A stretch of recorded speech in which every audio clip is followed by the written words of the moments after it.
More because he felt bad. Alrighty.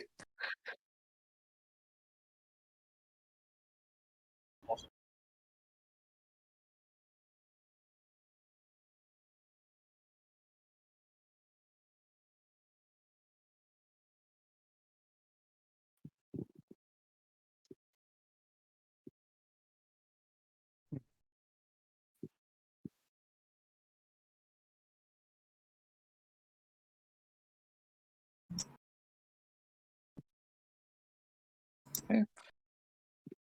Well, welcome everyone to the first session of the Crystal Heart campaign. You'll figure out why it's named that in a bit, but for now, our first session starts with our characters having been on nearly a month-long trip together as guards escorting this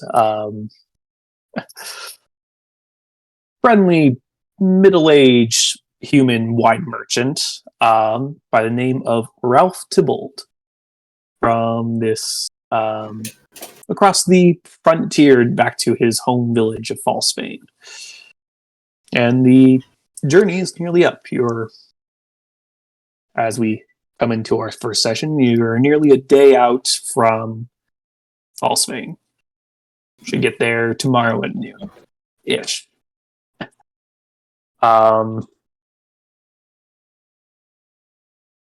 Ralph, for as friendly and portly a guy as he is a bit on the superstitious side, a bit paranoid. I mean, this is a journey he's made many times, and based off of your journey thus far, 6 guards, a little overkill. Rule of threes, though. At least it's not like 7 or like 5. It's a nice even number. Yeah. Despite that, he's always happy to make conversation with y'all as you plot along on the rough and tumble trails of the frontier. There's not a whole lot of law out here, just common courteous law. Villages and towns tend to govern themselves and keep the peace. People just trying to make a living out here.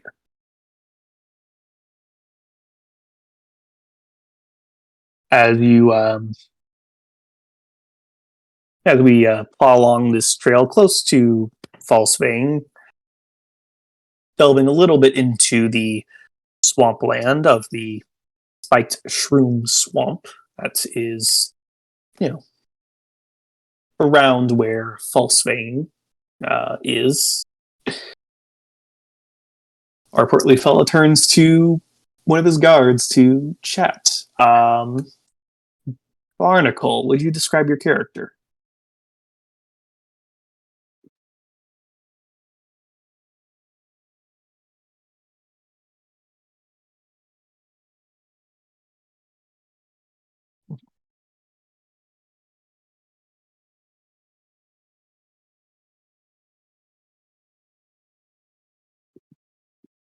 Oh no.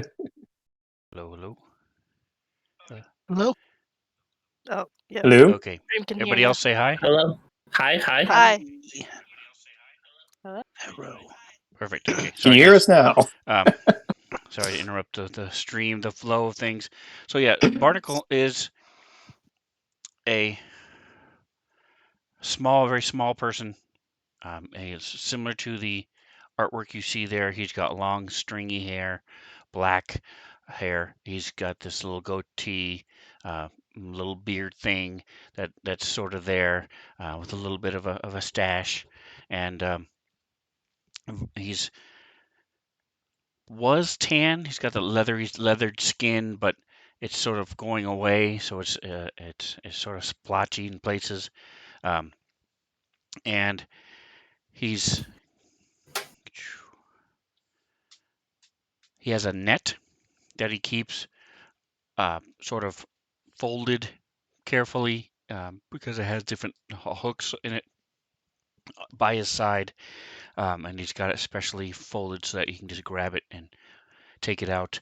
He has a heavy crossbow that's almost as big as he is, and a rapier, and on his other hip he also has a whip. Um, and he's been talking it up with the driver, um, probably a little bit more than what the driver really wants to have the conversation um, as we've been traveling. And Ralph is happy to chat as he's driving his own wagon. And he's more than happy to rope in more people into the conversation as he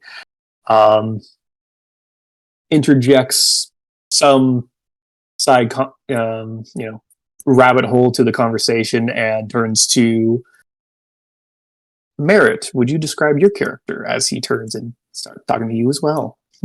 Yeah, Merritt is a well-dressed tiefling. He's very put together. He's got pale hair that's just long enough to pull into a ponytail, and near the front it's not quite long enough, and so it's fallen out, kind of framing his face. He has a light crossbow with him and a quarterstaff. Uh, and he's willing to go into a conversation with just about anybody here, but eventually the conversation normally cycles back to him, um, and about how great of a wizard he is. And did you know that he went to the magic schools and like he graduated top of his class? So he is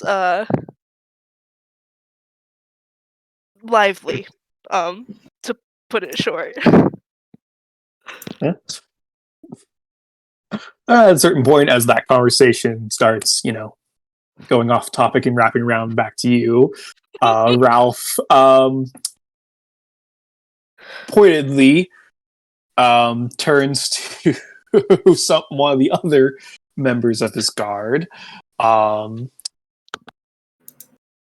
Soul, will you describe your character?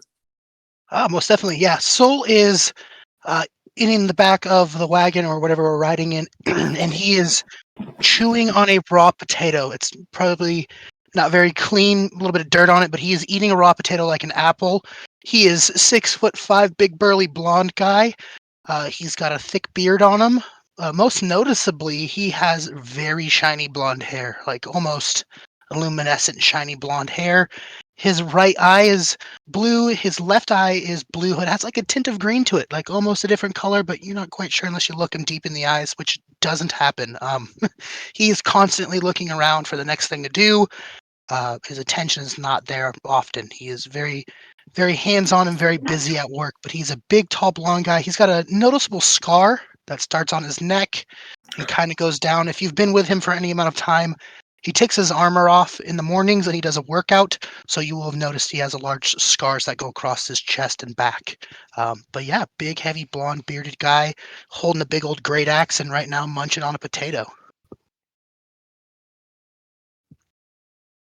Alrighty.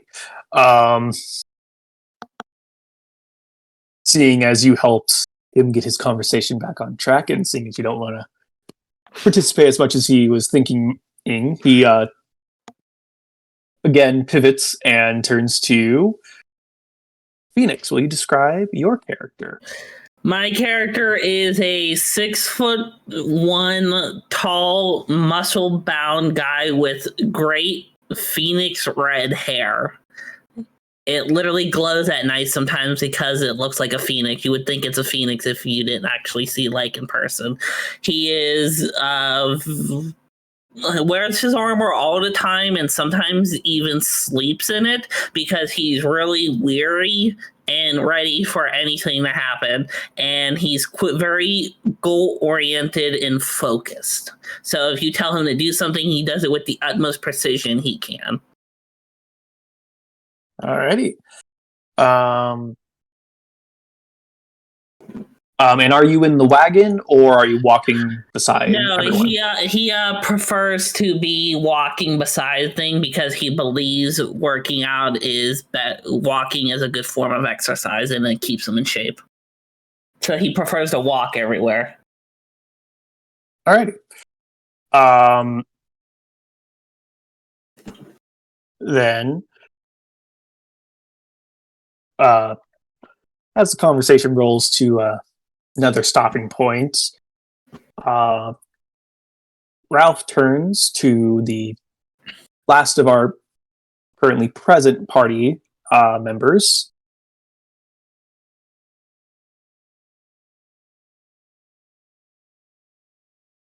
First, I'm going to refer to you by your last name because I can't remember how to pronounce your first. How do you pronounce your first name? Fira is what I'm going to say. Inafira? Yeah. All right. Will you We describe can your just character? call her Ina for ease of not suffering because I will also suffer. Gracias. So, ooh, thank you, Mantha. It's Where for to me. It's begin? for me. Ina Fira is 8 feet and 1 inch tall. She is this massive woman, and she looks like also very muscle bound. She's got very long, curly, like copper colored hair, and she looks like she could bench press a good amount of the party. She's just huge and massive.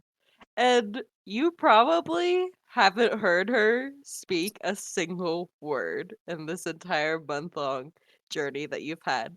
Occasionally, sometimes in the morning, she'll come up and give you a small berry and then leave. No explanation as to what it's for or what it does.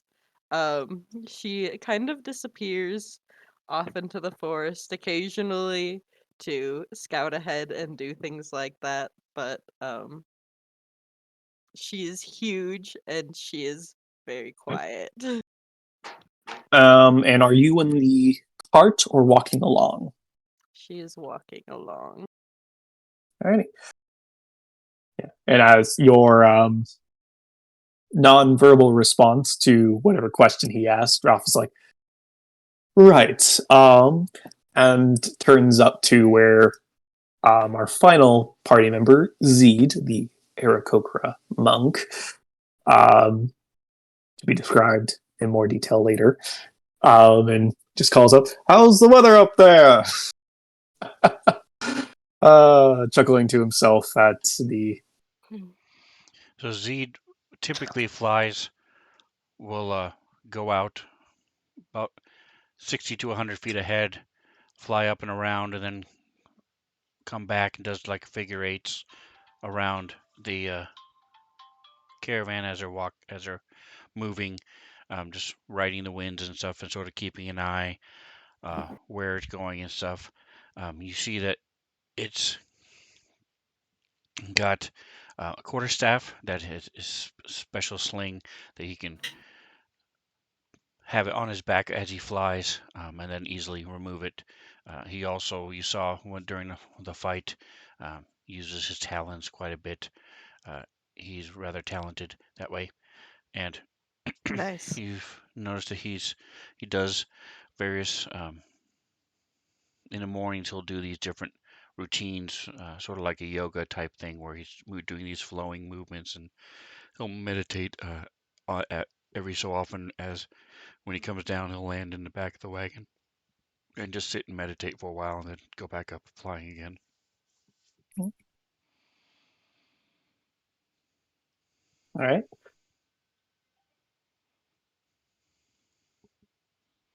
And with that, I guess I do have a quick question for Phoenix and Ina, as I share a map with you guys to give you a little bit more visualization as you're going down this windy road. Ooh, very The Ooh. black square is the wagon. Just easier to do like a little square like that for people to be in. But Ina and Phoenix, do you guys walk in front? Do you guys walk behind? There's not a whole lot of room on this road, or at least this section of road, to walk like beside the wagon. What time of day did you say it was? It's about noon, just after. Thank you. You guys have stopped for lunch and, are pressing on. Phoenix will be walking behind the wagon because he's really weary of back attacks. Like, he's really cautious, so he'll be behind the wagon, just standing there watching it go along as he's walking with his weapons in hand. I feel like Ina will often be on the side, but in this particular instance, she'll probably further up ahead. Alrighty. And we'll say for now, Zeed's currently in flying his figure eight and is like kind of just circled up about round back. I currently have him set at 20 feet high, but Sven, let me know if that needs to be altered. 20 would be about the lowest he goes unless he's landing, so that's fine. This is about on his arc where he's about kind of backing back in.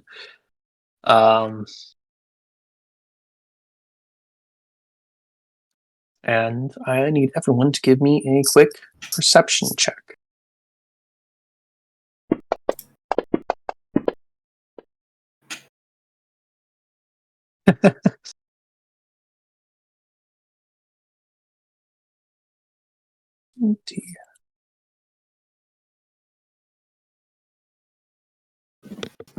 Okay. Oof, Sven, I think you need to change your dice color. Yeah, I'm busy digging in my sacks. He got, Trying he got food. 2 ones. Watching him eat that potatoes has got me jonesing for a little bit of munchies. Oh, if you want a potato, Soul has a whole backpack full of them. He will toss you a potato if he sees you eyeballing it. Need some potassium, my friend. He'll toss you a potato for sure. Yeah, no, Zeed is May unfortunately... May want to rub it off. As you're having this little interaction, and Zeed seems to be, focused on the cart itself as he's circling back. It's a really nice looking blue jay that just flew by. Very distracting. Yep. He's got like a little journal and he's checking off the birds he sees. Couple things happen. Ina, Phoenix, and Merritt, you three see stuff.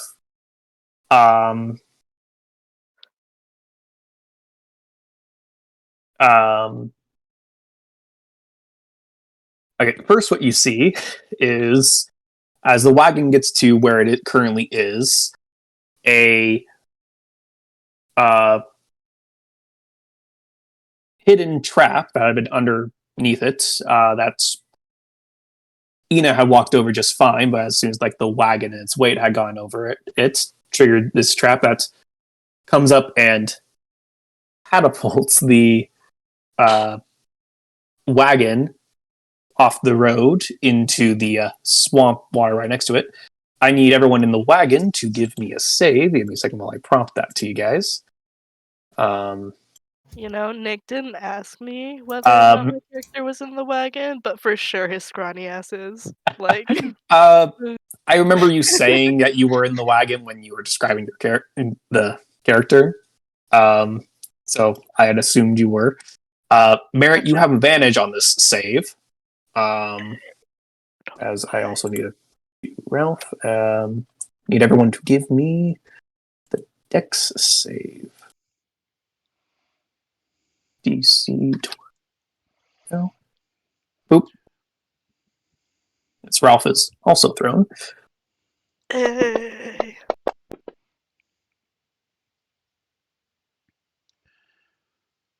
All right.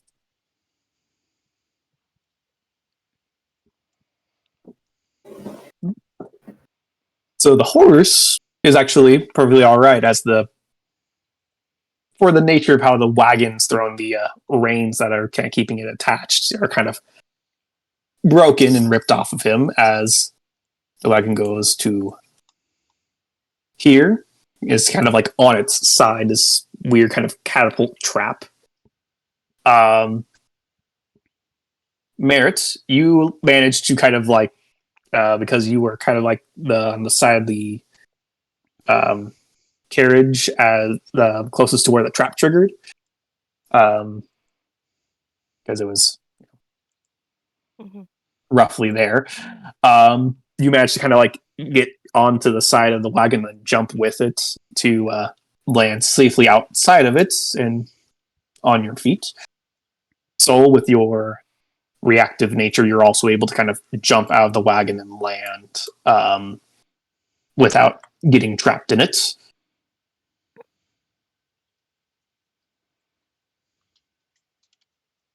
Ralph, surprisingly, manages to not be trapped underneath the wagon, but is, due to the nature of him being a portly middle-aged human, he does still land prone in the water. And Barnacle is unfortunately trapped underneath the flipped over wagon. Oh no. In the So is with it this, like a flatbed truck, or is it like a covered wagon? or like a flatbed truck. It's Okay. a So I'm not being little open. actively pushed down. I'm just trapped underneath where the goods would be and where the seat is, right? Yeah, you have various, the various supplies you guys take with you, or that Ralph took with you to travel, kind of in and around you as well. Those, at least, that weren't thrown free with the heft of the trap. And I need everyone to give me initiative as Phoenix and Ina both spot some enemies coming at you guys.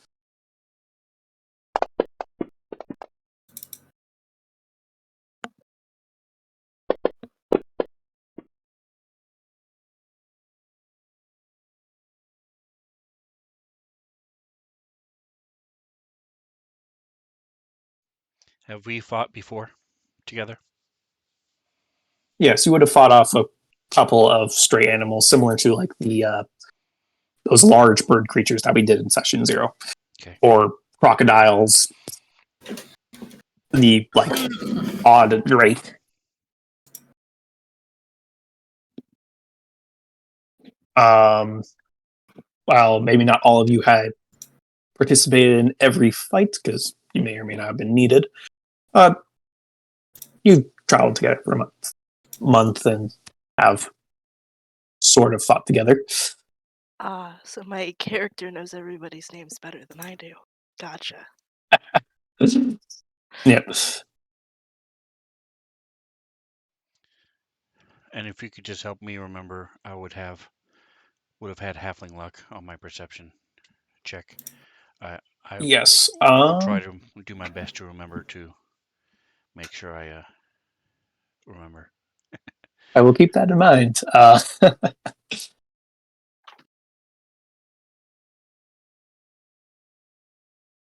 Alrighty.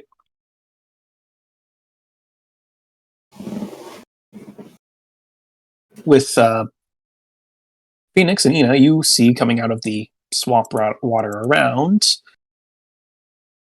some little scaly guys as they go into Little combat. scaly guys. Start just revealing them because you guys spot them. Some of them actually got fairly high on initiative.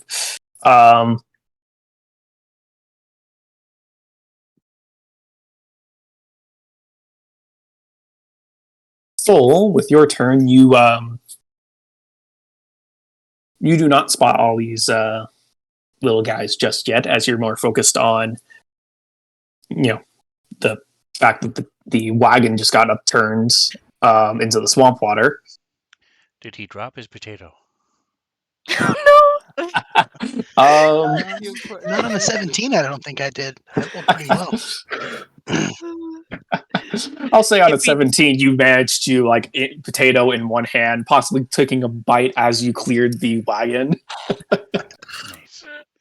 Nice. Yeah, Soul's gonna spend his turn. He's gonna kind of roll out, land, and he's gonna stand up and kind of look around for a second. But mostly, he can't really see if there are people under this wagon or not. So he's gonna move over to here.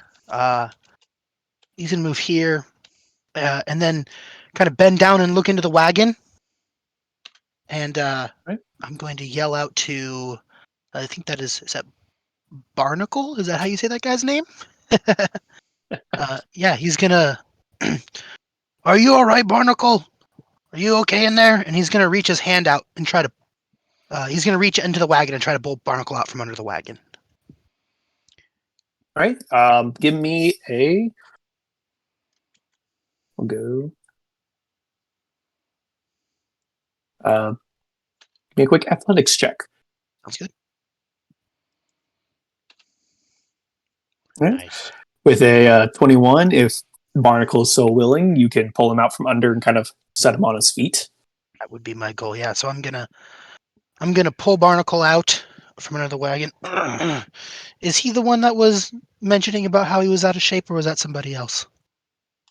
Was that Mantha's Not character? me. Is that I Barnacle? called myself scrawny. Oh, you said scrawny. I'm sorry. Okay, so yeah, he will pull Barnacle out, kind of stand him up and dust him off. Do I notice this monster thingy to my left yet, or no? I will say. Now that I've moved.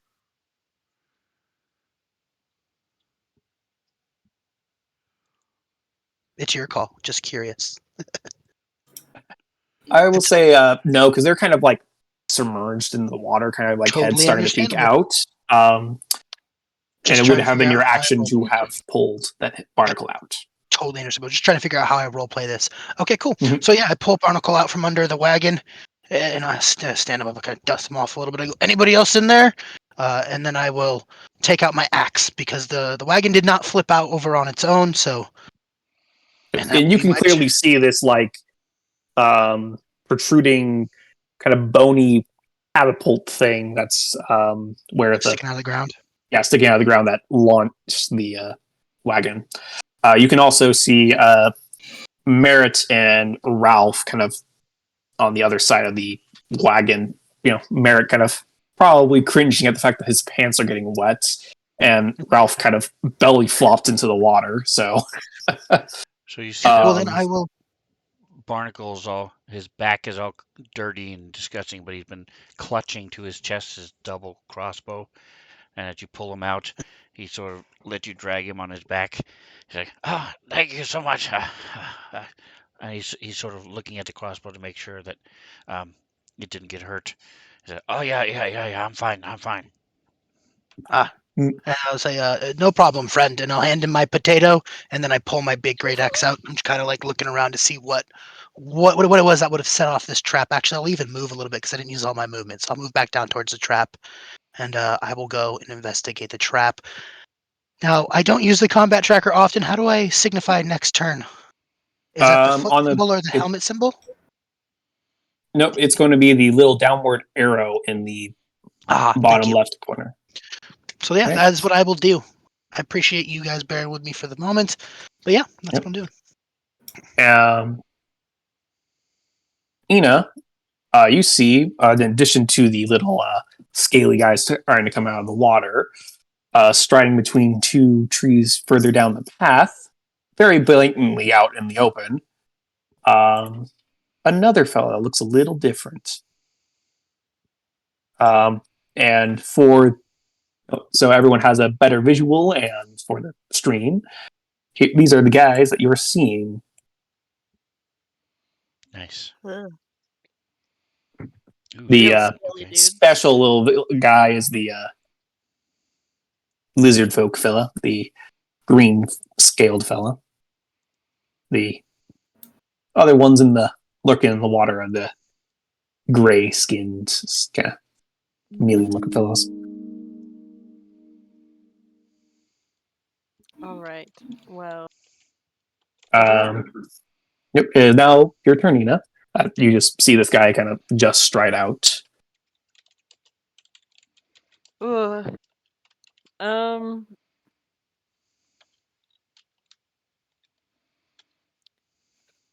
Oh boy. Okay. Well, I can see Ralph, correct? Or can I see Ralph? I'm asking a question. Uh, yes, but he technically has. He's a little obstructed between like the trees and the fact that he's kind of like prone in the water. Mm-hmm. And would I be able to move between these two trees? You could if you moved kind of right right here. Um, you know, Like just right here? yeah, Yeah. you could move through between the two of them. You know, you'll be hitting branches on your like head and stuff, but what else is new?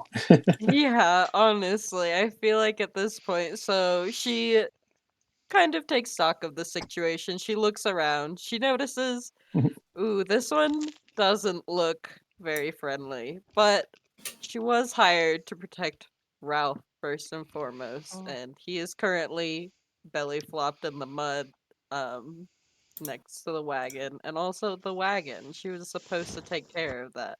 She's very disappointed in herself right now as she kind of pushes her way through the trees, pulling out a shield, and honestly, it looks woven. You're not sure. The branches are probably at least an inch thick, so you're not sure how she wove the shield. But she pulls out a quarterstaff. One second. And you Um, do see the, you know, little enemies ahead of you, like and their heads poking out of the water. mhm. She mumbles something in giant as she steps forward to smack this thing in the face. So I did cast Shillelagh. Um, how do You how do should have that coded in your action pages as a spell, I believe. mhm. Oh, okay. So I can. Oh, Your and you just cast. Okay, cool.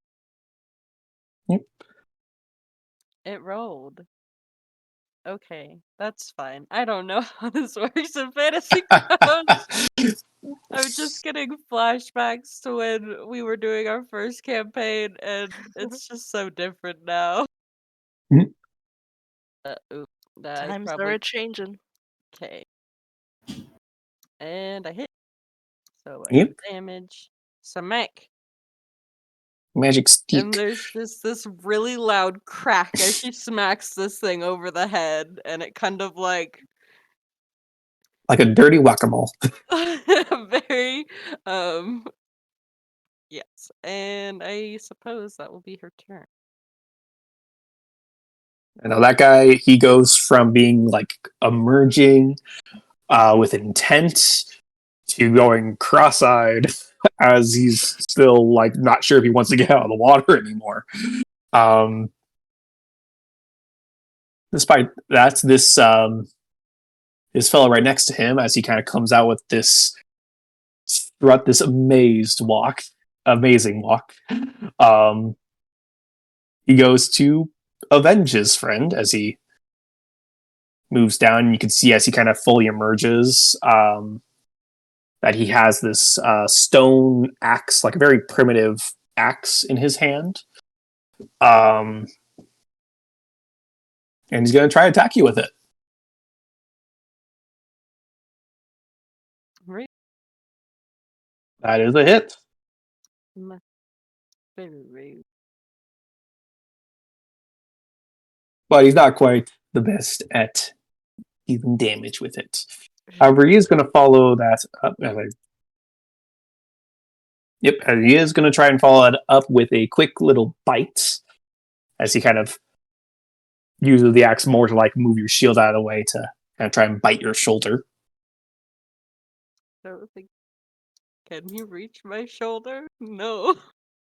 It's more like your upper arm, but He's going for the um, bicep. but no. He doesn't quite open his mouth like wide enough to actually get like a bite on your thick arm, and just more like bonks his snout on your like bicep.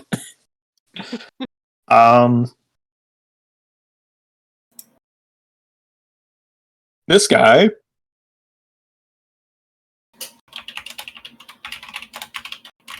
Yeah, he's going to move away from the lady who almost caved in his skull. You get an attack of opportunity, Ina, Oh boy. which you can make with the shillelagh, I believe, because I think that lasts for a minute. Yeah, it's a casted effect, and it lasts for a certain amount of time. Okay. So you could make a new attack with your shillelagh bonus as he tries to move away from you. Nice. Oh boy. That does hit. It's fine. It's gonna demolish him. Just kind of Yep. swings her quarterstaff as this thing's turning away, and it just like you can hear the loud like crack snap as like you think maybe she just broke his spine. You just hear a bonk. He gets bonked real good. Oh yeah. And he is sinks below the little murky water that's there as you do so. While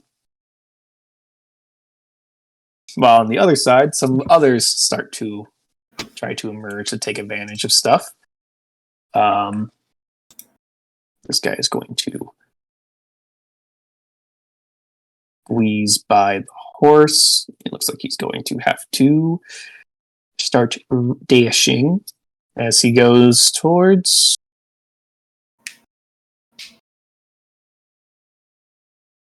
He goes towards Phoenix. And just managing to get up to him with the last of his movement. That's that guy's turn. Fortunately, a bunch of these guys seem to have gone right in a row.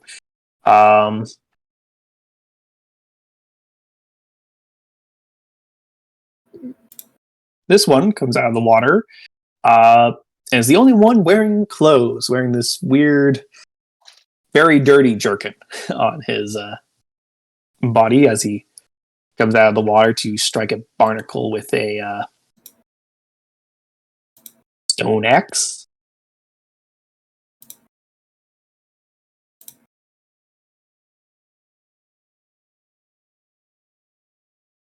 He does manage to take you unawares for at least his first attack. I'm going to use reaction when he's done. Okay. He does. That's the end of that attack. He does get another attack, but you have something that happens at the end of his. So he slams into me with this stone axe, and I'm still clutching this heavy crossbow, and I lash out with my hands and say, Oxnard, protect me! And as thunder crashes, lightning goes zapping out at him. Any? And he saves. Does he get half? Yes. He gets half. Yay, half damage. Also, Nick, quick question. Did that troglodyte move next to me? Yes. With Polar Master, if he comes within 5 feet of me, I actually get a attack advantage next to them. So I get to attack him if he comes within 5 feet of me, if I recall correctly. When you're wielding a glaive spear, I got my spear out. Creatures provoke opportunity attack when they enter your reach. So. Oh. Yep, Yeah. and you are wielding a spear. Yes. Feel free to take your opportunity attack then on him. Yeah, I'll do it after Sven's done with his stuff, so or whoever's next. So. All right. Well, I'm going to finish up this guy's turn because he did manage to get his the best attack he could on Barnacle. As I have a crit. He manages to dodge most of the lightning and is going to attempt to bite you.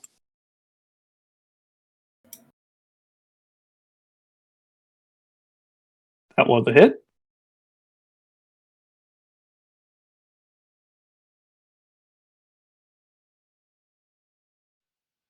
Deals damage. And unfortunately, Barnacle goes down.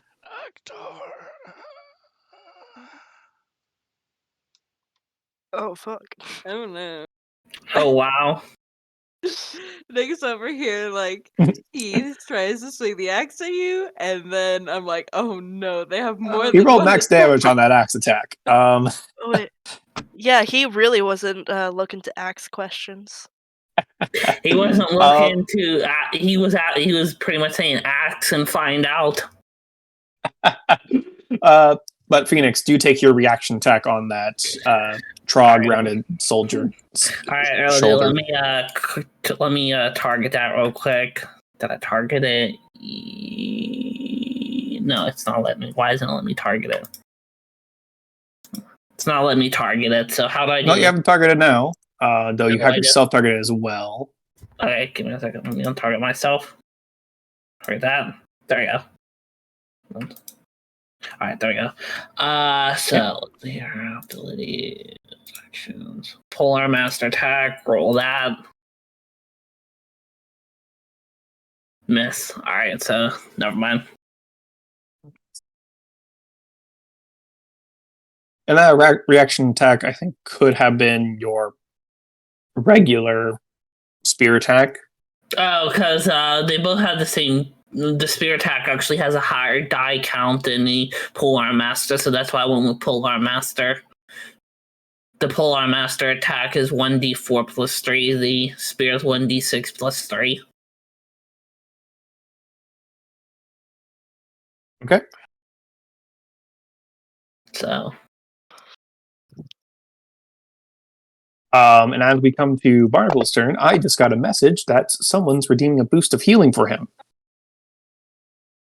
Which we will say goes at the top of your turn. If you would like to roll that, then.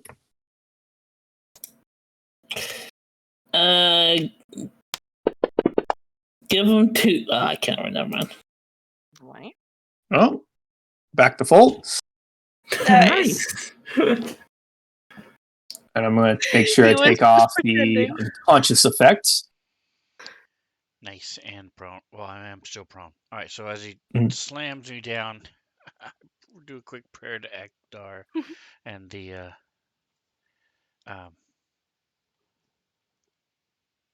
hidden within this bog is some sort of magical berries that I get squished into, and I'm feeling a lot better. It's like, wow. So I'm actually going to stay right where I am, prone, and just instinctively push, carefully set the crossbow aside, and then and blast this thing with a thunder wave.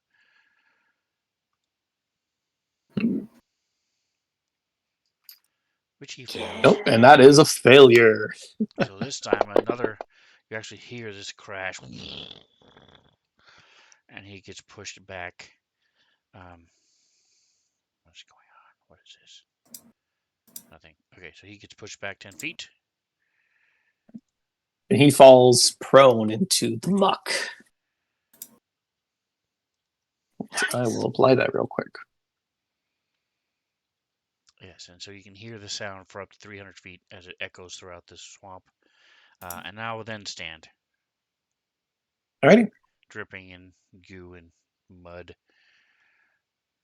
And that will be, I put the crossbow down as my interact with an object. So I'm standing there, just dripping, looking at this guy. Merritt, it is your go. And I think beyond Barnacle's spells, nobody's really said anything about what's going on. So Merritt calls out, "We've got trouble!" And he is going to move over here to kind of put himself between Ralph and the troglodyte. And he pulls out his quarterstaff and swings it at the troglodyte. Back, foul creature, back! And as he does that, he's going to cast Booming Blade. So he's technically attacking while casting Booming Blade, but whatever. Uh,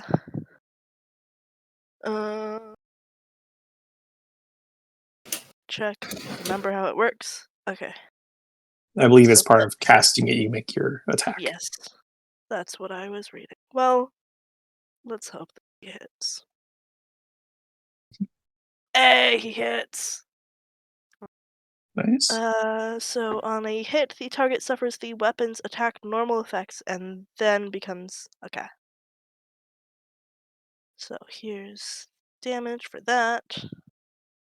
And so this, this glowing energy kind of encapsulated his quarterstaff as he slashed out, and as he does, it kind of like creeps over to the troglodyte and like covers his skin in this energy. And let me apply the effect. And he's really hoping that Inafira is scary enough for him to move. Alrighty. Alrighty, and what's Zed doing as he's now seeing the chaos Right. break out below him? So with his a passive perception of 12, does which of these two creatures to the east and south does he see? He would see the lizard folk, the Okay. green scaled fella, because he's kind of out in the open. The trog to the south is like the only one who hasn't gone yet, so he's still kind of hidden. So he'll give a screech, or a loud piercing screech as he flies down up 30 feet, or, I have to be careful with my verb, not up, but moves 30 feet, flying down to whipping out his quarterstaff, and is going to smack at this thing. Not quite landing. It's just flapping his wings and slamming it, hitting it with the quarterstaff, and then following up with the rake with his feet, his talons. Alright.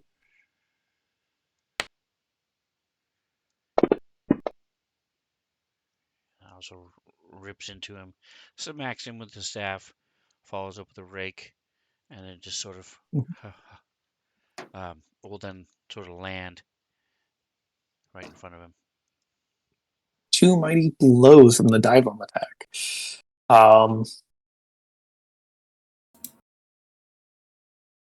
Alrighty. These last two trogs are gonna go. This one's gonna come out, and looks like he does get to make an attack this time. I also get a reactionary attack as well since he moves within 5 feet of me, so. You only have one reaction per turn. Oh, okay. That's how that works. All right. No worries. Yep. Nope. Good call out. You just got, unfortunately, only one action. But you still see this guy come from a mile away, manage to block his first attack. Do you manage to block the bite? You do. You just deftly kind of use your shield to block this guy's assault. And this last guy coming out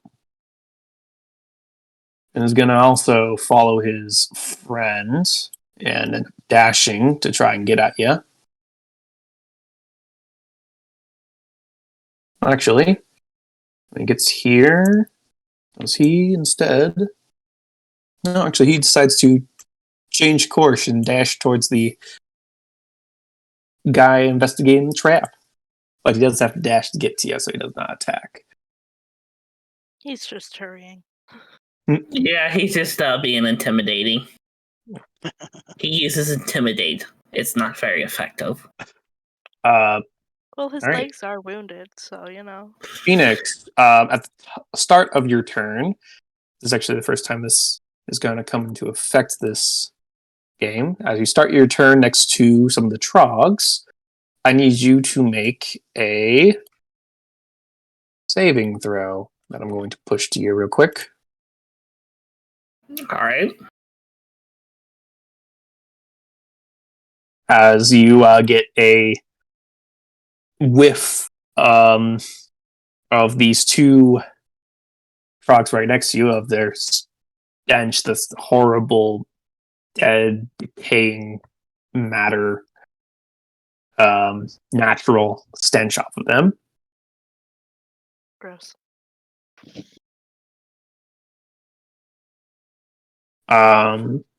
Unfortunately, you do fail, so you are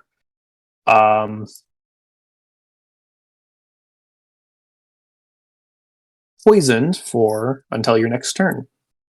All it does is gives you disadvantage on attacks and ability checks and such, but you can still make attacks.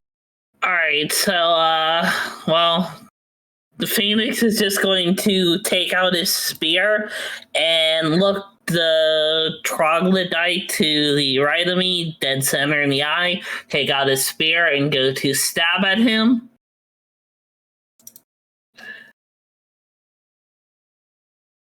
That's a 20.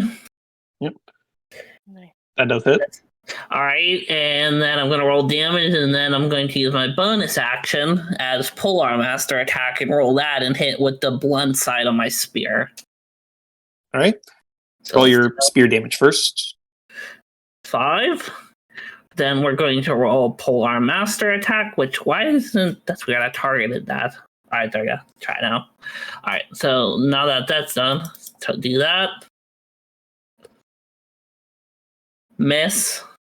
But I'm going to stab him right in the stomach, and I'm going to pull out and go to take my spear and bonk him on the head in a downward motion as he's going to dodge to the left a little bit and avoid it. And I'm going to pretty much just stand there and stare him dead in the eye and be like, damn. And then end my turn. Ralph is going to stand up.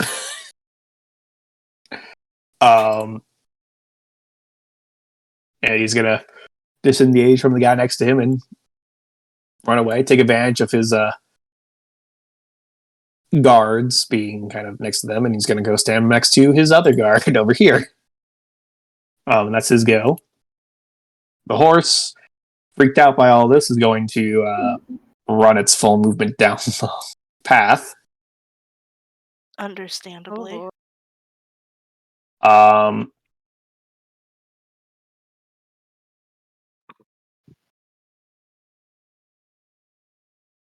need Zeed and this guy to give me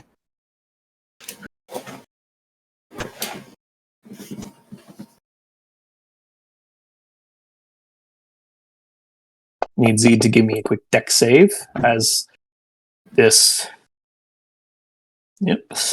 which he is able to dodge out of the way. Unfortunately, the lizard folk is not so lucky and gets run over by the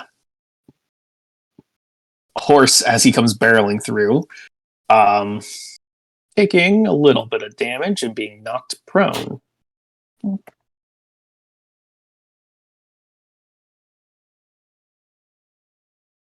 The lizard folk is not doing so well hot from the Zeed's dive bomb assault, unfortunately.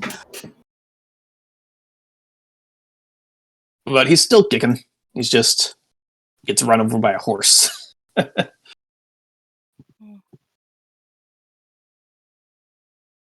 Soul, it's your go. You have this, actually at the top of your turn, I need you to give me a Constitution save. Okay. There you go. As you get a waft of the stench off of this guy, but Nice. you've smelled worse. Yeah, I'm used You to might smell worse. I'm used to manure and all that gross nastiness, so it has not phased me. I'm going to go ahead and attack this guy who just decided to run up right at me, save me some time here. And let's see what we do. Boom. So I pull my great axe out that I was holding earlier, and I slam it down towards him. And I slash into him with my giant scary axe. And at the end of that, I'm going to go into he doesn't die immediately, and that really annoys me. So I'm going to go ahead and rage out. Boom. Rage. And I Right. think that's all I can do. So I'm going to go ahead and pass turn. Is the rage coded? It does look like it's coded. There should be an effect for you to apply to yourself. Says barbarian effect, yes. Perfect. Cool. And Yep. yeah, I think I only have one attack at this level, so that's what I'm doing. Alrighty. Gonna yell, "Arr!" and slash at him with my thing, and then go into a rage. Right. So the lizard folks go, and he's gonna stand up.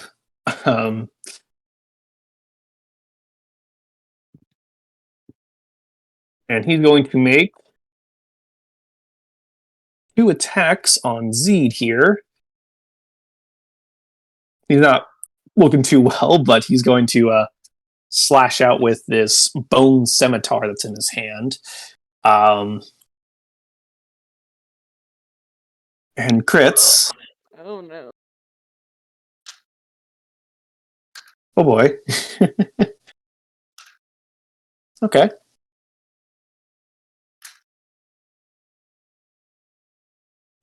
For slamming at him with his spiked shield, this shield that has these 2 looks like tusks or something coming out of them, and is also a hit.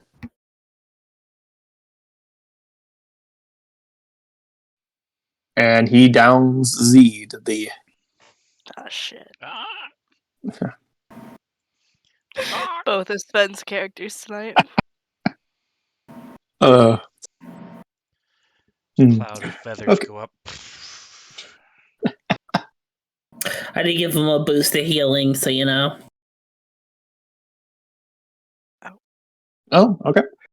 And we'll just apply that now. He falls prone, unconscious. But we can roll for his Those magical berries, my dude.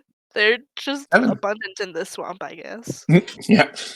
You somehow have come across a make sure they're unconscious, but he is still prone.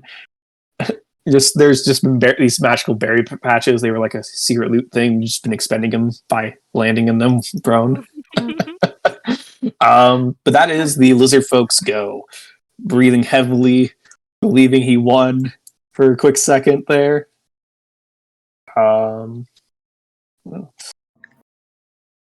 The amazed walk is still going at it. Do I not get to go? Oh, oops. That was on me. I apologize. Ina, it's your go. Woo! I do get to go. Does she I'm also have a save? Yes, you do actually. Thank you for that reminder. As you start your turn, you get a quick whiff off of this guy as well as the dead body, but You stink. there's all kinds of smells in nature. Doesn't bother you. Okay. Well, she knows that there's some kind of magical effect on this guy, but she's not sure exactly what it does, and he's kind of in her way. She would like to go Putting make it out there, sure babe. that our hired boss is okay. So, gonna do the smack again, or at least try. From the smackdown. And smack you do. Smacked. Oof. And she hits it real hard, but does not succeed in her goal of taking it out. She might move there, but as she can see Ralph and that he is not in any immediate danger, she will not move any further than that, and that will be her turn. All right. You bonked, but while still a heavy bonk, it was a sad bonk for your standards. Yes. It was more of, oh no, my boss is running away. How am I supposed to keep him safe? That was not what I wanted to roll.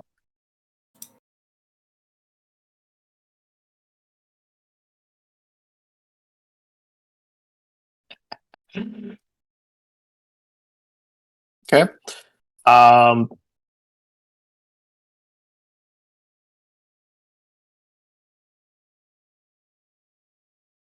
So this guy has no idea what this weird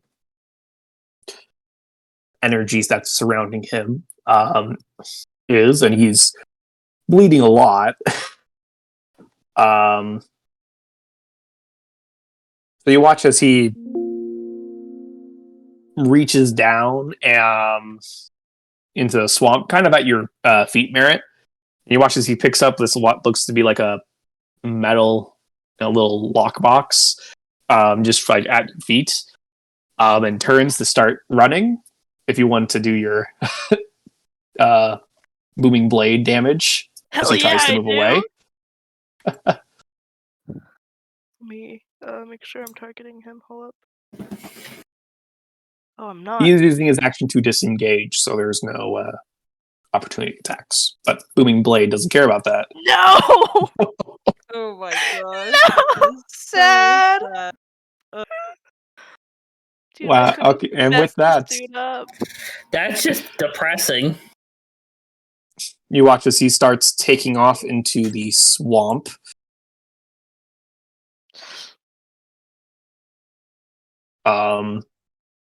As he disengages from you guys with this little locked box underneath his arm, and the closest and easiest thing to grab as he runs away as this kind of damage goes off. He's limping. His amazed walk is not so amazing anymore, but he's still walking.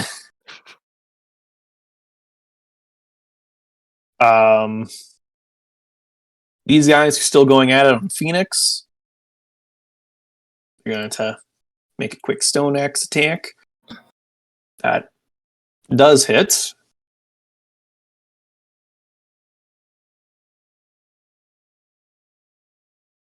Deals a little bit of damage. For trying to bite you, Phoenix. But that you're able to easily block. I'm able to sidestep that, be like, yeah. This guy just got knocked back by a huge wave of thunder. Is going to kind of pick himself up out of the muck. You can see as a part of that, he has lost his stone axe. It's somewhere lost in the muck around him. As he kind of picks himself up a little disoriented and looks towards you.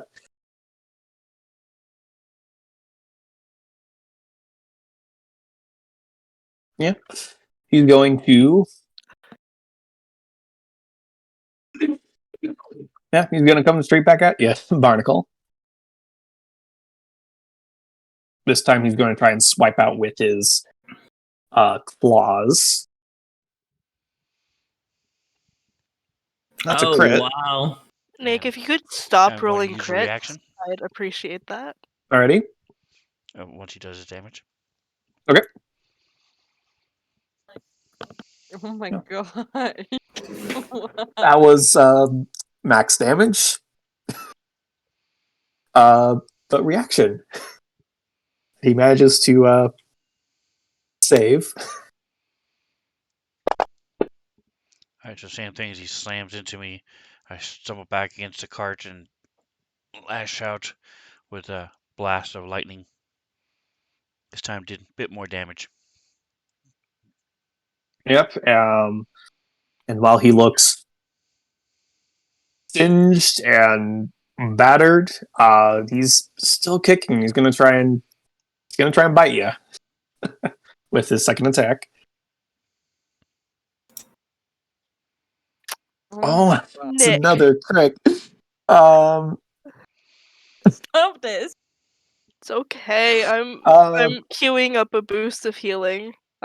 He's gonna need it. I mean, forget the lizard folk. This is the true boss of the encounter. Right? As he downs Barnacle once again. And I'll motion for Ralph to move back. Get away. He's Wow. as he ends his turn, he's stumbling, but still standing. You said you were redeeming a boost to healing, Mantha? Yeah, Um, it has been redeemed. We should Right. be running out of those pretty quick, so Oh yeah, Yeah. we're hopefully gonna be running out of we won't them. be here Um, tonight. Nick, yeah, don't you worry. called that out before Barnacle's turn started. So Barnacle, if you want to roll your health for the start of your turn, Yeah. you're back to full again. He fell back on the same patch of magic berries. Yeah. Definitely, we'll blame it on the magic berries and not the. Let me take off the conscious effects, and if you're standing up, I'll take off prone as well. Oh my god. Do you want the how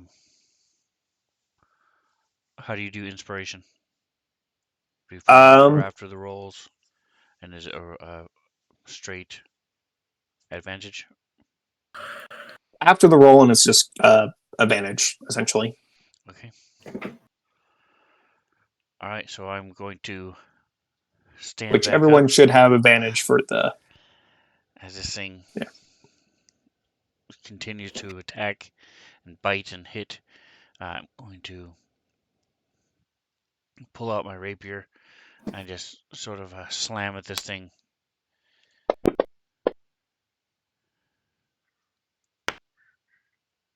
Alrighty.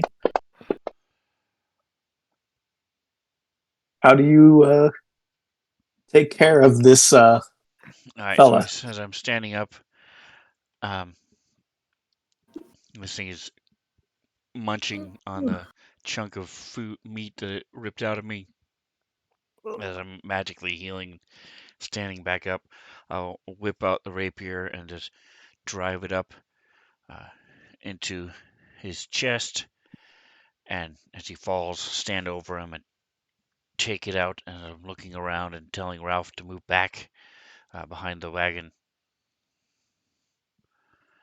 Taking a deep breath, looking around, wondering what in the world is going on because I'm in a lot of pain. That was not fun. Merritt, it's your go. Yeah, so Merritt's demeanor has changed from a "Yeah, you better run away" to a "Wait, no, get back here!" as he realizes that the troglodyte took something and he very much wants it back. You know, he doesn't have to start his turn next to it. Great. Nope. Um,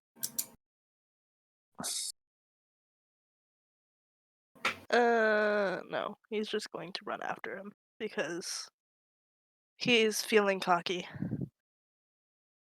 Her pants are already ruined as is. Yeah, his pants are already ruined. He doesn't know if it'll ever wash out, you know. And so he is going to do the same thing and hope that it hits. So he is going to swing his quarterstaff, try to bonk him. Come on, get bonked. Yeah! He gets bonked. And it does that. Oh, he does not need to use Booming Blade, but he did anyway. 1 hit point. Right? And If I'd gotten anything other than a I 1. also rolled a 1 to hit. I was Yep. gonna say, and that He is was why at you one don't- hit point. and that is why you don't wear your nice pants to work. He didn't expect to go wading around in a bog, okay?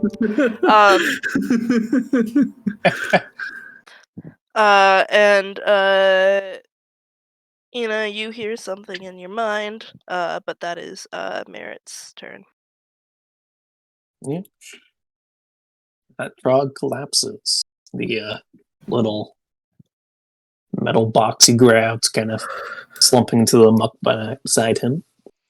As Veed's turn, Veed's so awake he's but prone. sort of shakes his head as he tries to tilt his head and looks around because he can't. Doesn't birds' eyes don't actually move, so they have to move their heads. So he's looking around, trying to figure out what just happened. Sees the other guy on the ground next to him, and does this really cool little move where he's using half of his, like a kip up, but with his wings as well. So it's just one fluid motion back onto his feet. Nice. And then he's going to slam down with his quarterstaff, so he's no longer prone.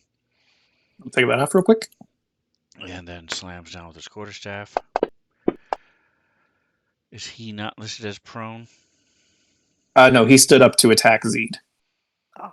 on his last turn. Oh, so he was after the horse. Cool. Hits him anyway. Boom. And Nice. there's enough. So as he's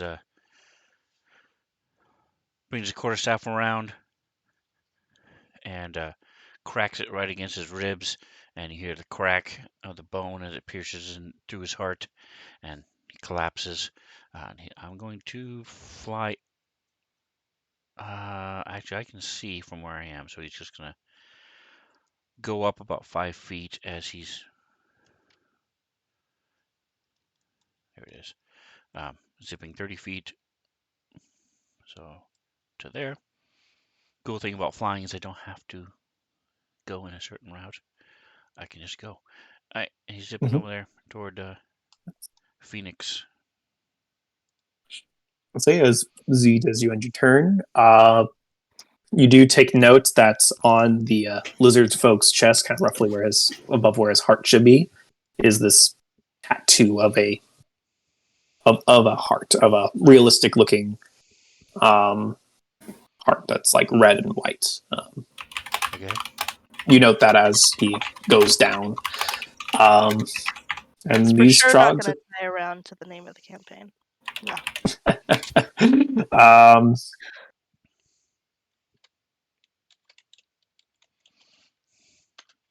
And this other trog on Phoenix is going to attack at him with the stone axe. It's a miss. As he then tries to bite at you. It's also a miss. Phoenix is managing to just tank all these blows and prevent them. Meanwhile, the one over by Soul is going to try and repay him in kind for the great axe wound that he got. And does not. He instead, as he kind of whips around with his stone axe, he catches it on one of the like bony protrusions of the trap and just snaps the handle.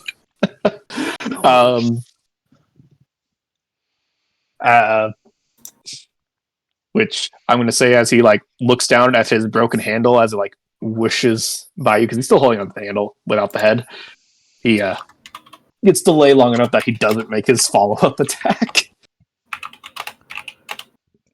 Nice. And Phoenix, your go.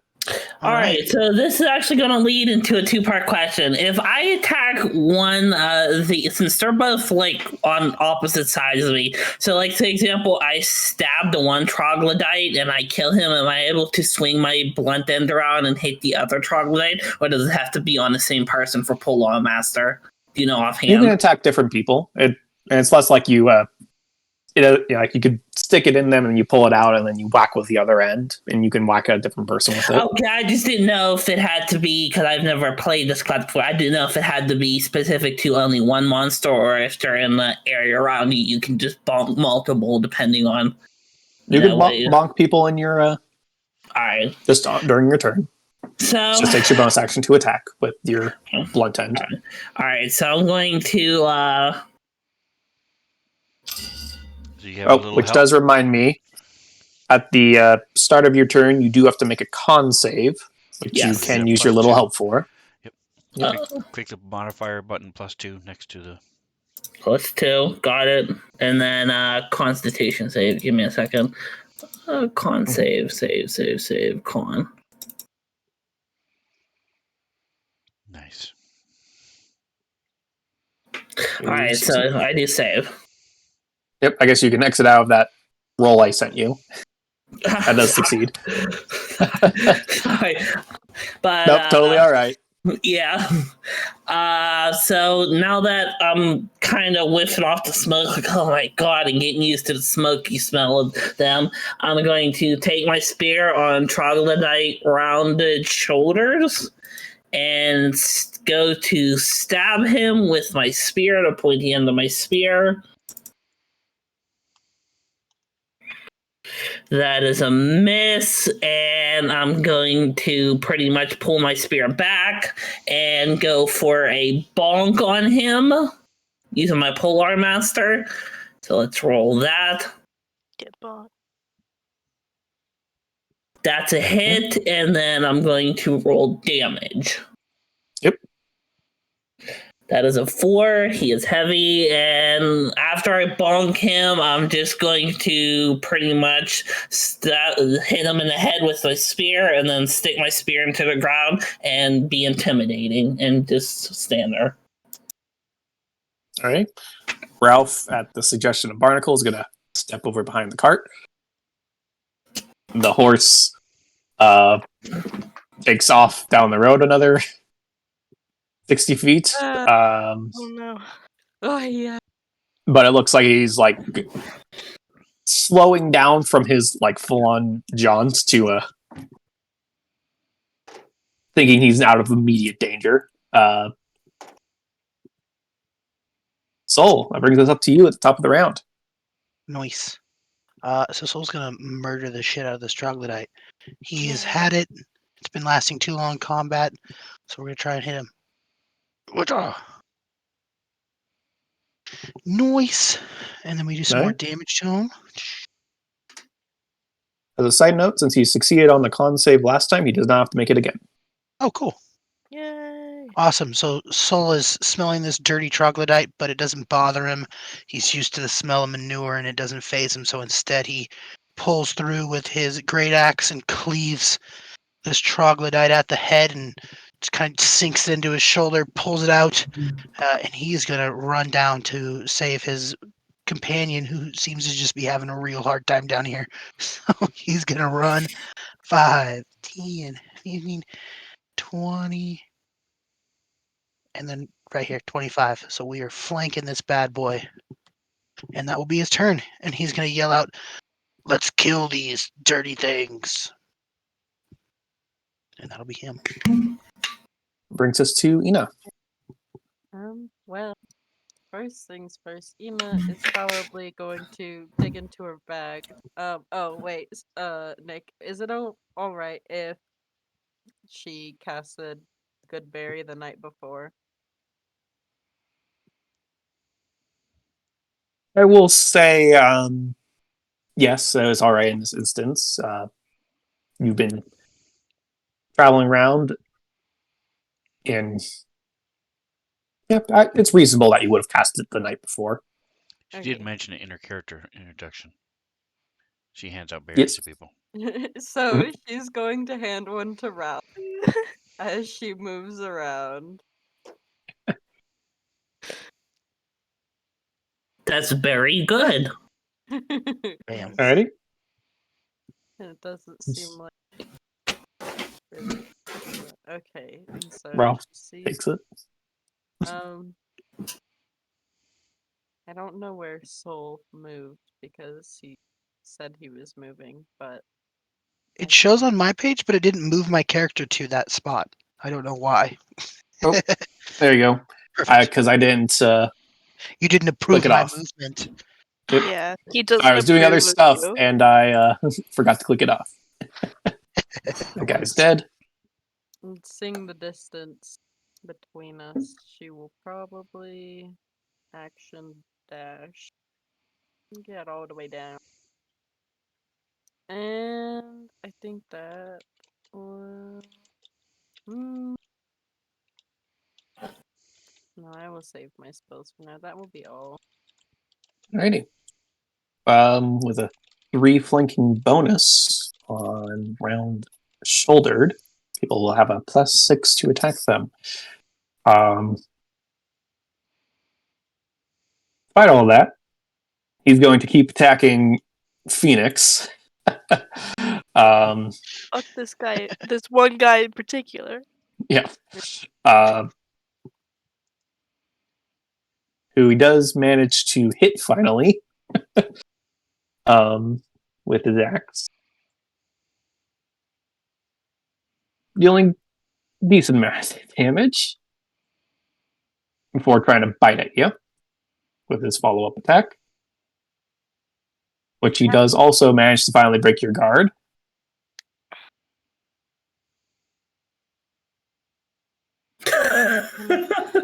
Okay, I think I might have used all of my boosts of healing for the night, so maybe somebody else. Unfortunately, in a moment of relaxing your guard as your friends join you, you get the Strahd takes advantage and manages to down Phoenix. Oof! I'm just, I just take the bite in the head, and I'm just sliding with one hand on my spear, just slowly sliding down onto my knees, just like, help me,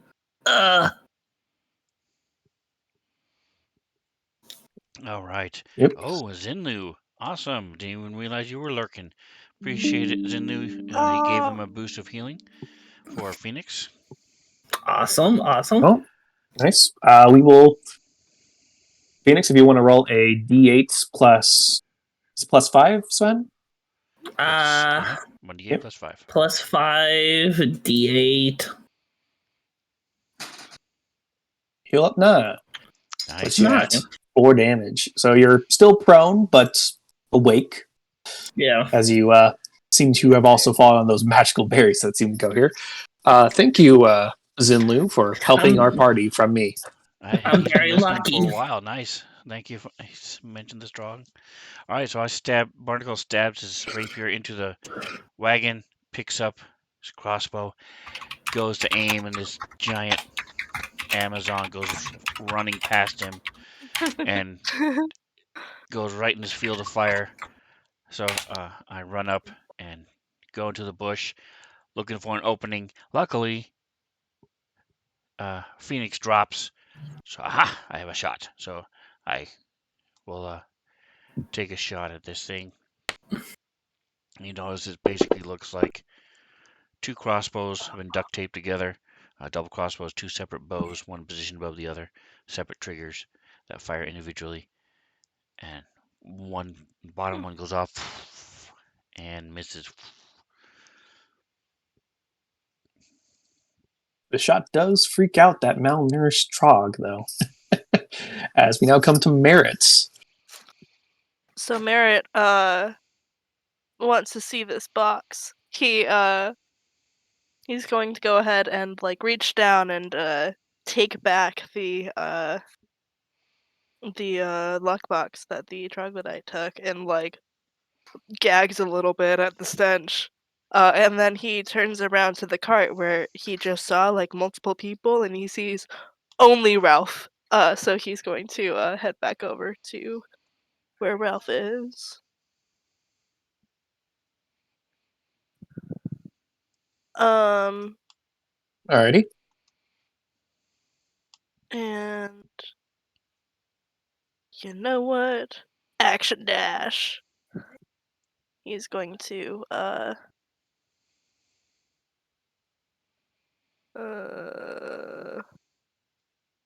yeah, he's going to head here so that he is still like right near where Ralph is, and kind of just drops the box in the mud. Like kind of flicks his hands a little bit to get the grossness off of him. And that is his turn. Alrighty.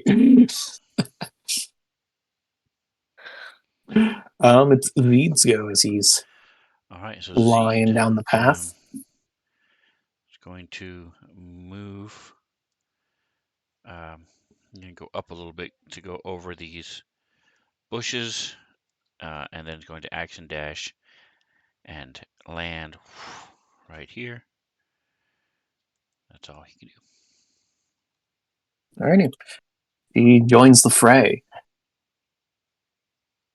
The malnourished frog.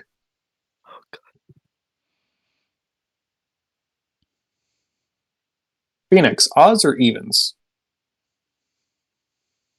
Odds or evens? Yeah. I'd say even. Good call. He rolled odds. Yep. I have to fix that. Good call. So Your perception the Trog turns to attack Z, and I'm just now realizing for whatever reason my random rolls I do are not hidden. Hey, totally chill, man. If you have a bad dice tower on your end, you can drop it in the dice tower, by the way, and still have most of your rolls be visible.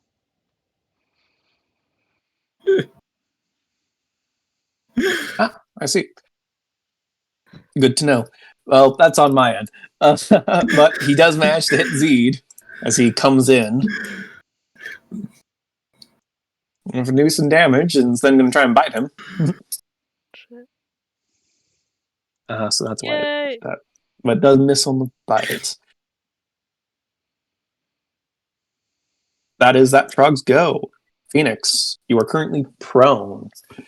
I'm going to take my spear in one hand, stick it into the ground, and pull myself up. And as I'm pulling myself up, I'm going to look at the troglodyte round-shouldered and target it and go to stab it, basically. And since there's 4 of us, do I get a +8? You get a +6 for 4 people. So I do 3 people to +4, 4 people to +6. So I do a 6 to the modifier value down here, and then I roll hit, right? Yep. And all right, so if we're going to do modify 6, roll to hit. That actually works out in my favor. Wow. Yep. So that's that. We're going to stab into him with my spear. We're going to I'm going to stab him in the chest, and it's going to poke a hole through his chest. And as I pull out, I see him fall down. I'm going to take the blunt end of my spear and target the troglodyte next to me. Now, since Zed is next to that troglodyte, do I get a +2 or? Because technically there's 2 people next to one, and then there's 4 people next to the other. So how does that work? No, because you are not. No one's flanking. You're just if Zed was here, then you would get the +2, and then when you add more people on, that's when the bonuses start stacking up.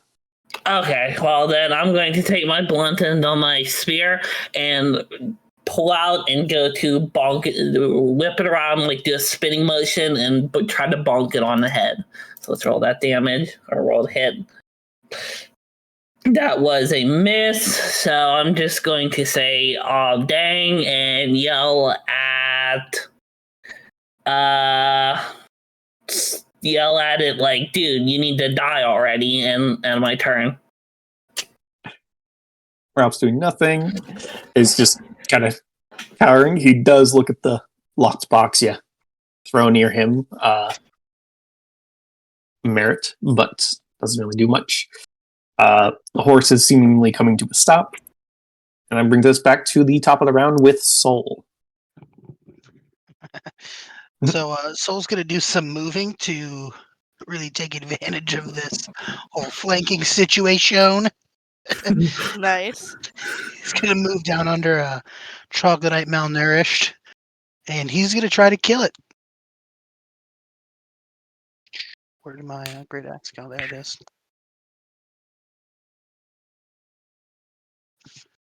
It's a good hit. We'll take it. Damage. Oh, I apologize. I rolled 20 again. I'm stupid. That's not the damage. The damage is next to it. But I hit it with an 18 the first time, so we're gilded. Yep. That's the wrong damage. Yeah. Just take Yeah, 4. It's so fine. It's a 4 plus 4 6 piercing. less, unfortunately. Total of 8. No worries. It still hits him. Good enough. So yeah, he runs down there and chunks it, ka-chunk, with his axe, and then he makes a bunch of weird croaking noises because this thing kind of looks like a frog. So he's like, feeling hoppy. He's jumping around and trying to taunt it, see if he can steer some of its attention away from Phoenix. And then he'll yell, "Get out of here, Phoenix! Get out, bail, run, go protect Ralph." And that'll be his turn. bringing us to the giant muscly lady, Ina. Beat him up. Fuck him. Oh. Just takes her long leg and kicks him. There doesn't seem to be a whole lot of space for a roundhouse kick, so she's gonna go with the old tried and true of bonking. Do I get any sort of plus to hit, Nick? Right there, with 4 people on a person with flanking active, you get a +6. Oh, Nice. Nice. how exciting! Let's hope Ina doesn't roll a 1. Yeah. Oh boy! It's not a 1. Not a 1, and you still hit. Still counts. Boy. Okay, well, with the power of friendship, Friendship the bonk and stuff. Friendship never ends. Yep, and you take out the last Trog. got bonked. The poor malnourished Trog is Okay. bonked to death. Okay, It's okay, guys. I can protect Ralph. Okay, with Nick, with the DM done trying to kill us, literally and figuratively.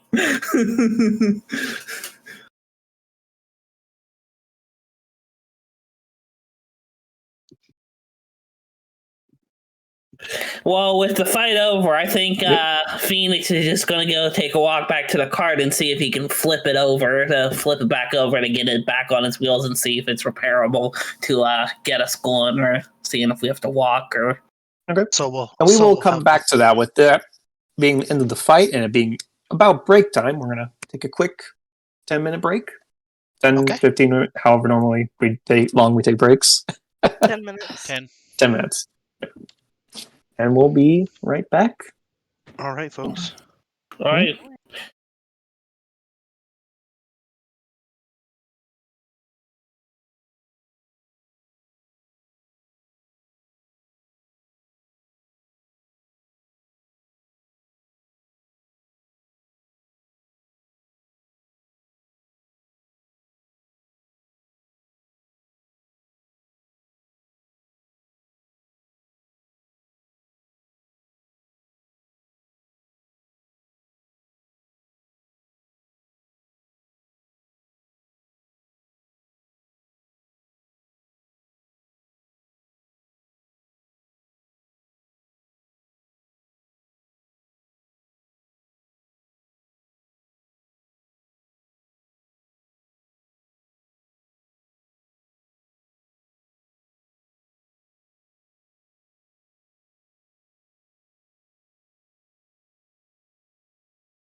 earlier last night for role playing purposes. All right, and we are back once again, handing the reins over to Nick. He's taking over following the fight.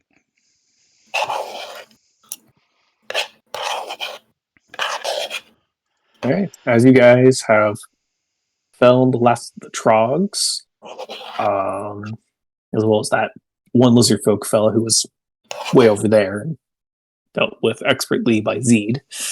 See that Zeed is swaying on his feet, down to almost dead. I'm going to walk over and take a look and start binding his wound for him and mumbling a little prayer.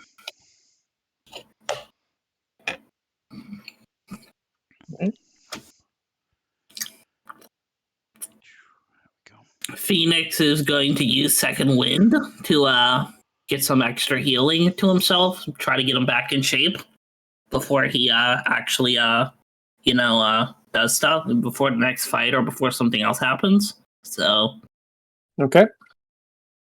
roll that. 2. Better than I was. Are you doing no re-rolling ones on Healing Expense campaign, Nick? Yes, we are. If you would like to roll another d10. Yeah, can I roll another d10? Yep. There you go. That is so much better. I'm feeling 100%. So now that I'm 100%, I'm going to pretty much walk over and help figure out how to flip the card over with be nice to Barnacle while trying to figure out how to flip the cart back over. I'll join them in helping flip the cart. All right. Pretty strong, Nicole, so. Is anyone else assisting with the cart flipping? No, Merritt's more interested in the box, and he is not athletically inclined, so he'd be in the way. Yeah, no, Do you still... Say again? Ina, you were saying something? She's looking to track the horse down, but if they still haven't flipped the cart by the time she gets back, she would help with that as well. But all right. For now. And Soul and Phoenix, if you could give me one of these checks, and Ina, I will have you give me one of... So Zeed is going to fly above where the horse is and sort of like herd it, stop him and let Ina see where it is and stuff. Assist. I was gonna say, can I roll both just to see which one's higher or no? For the saves, whichever one's higher for the Constitution, because you pushed me both Constitution and Athletics. That's probably left over from when you from the fight. You could probably just exit out of the Constitution save. I didn't know if you wanted me to roll Constitution and Athletics or one or the other, so that's why I was confused. That's an odd combo. You technically had advantage on that roll. I just forgot to say it, so I'll just push that to you again in case you want to roll higher. 11 it is. But so for real quick, for between Ina and Zeed, you are able to calm down the horse now that it's not in any immediate danger, and can start to take its reins and start bringing it back.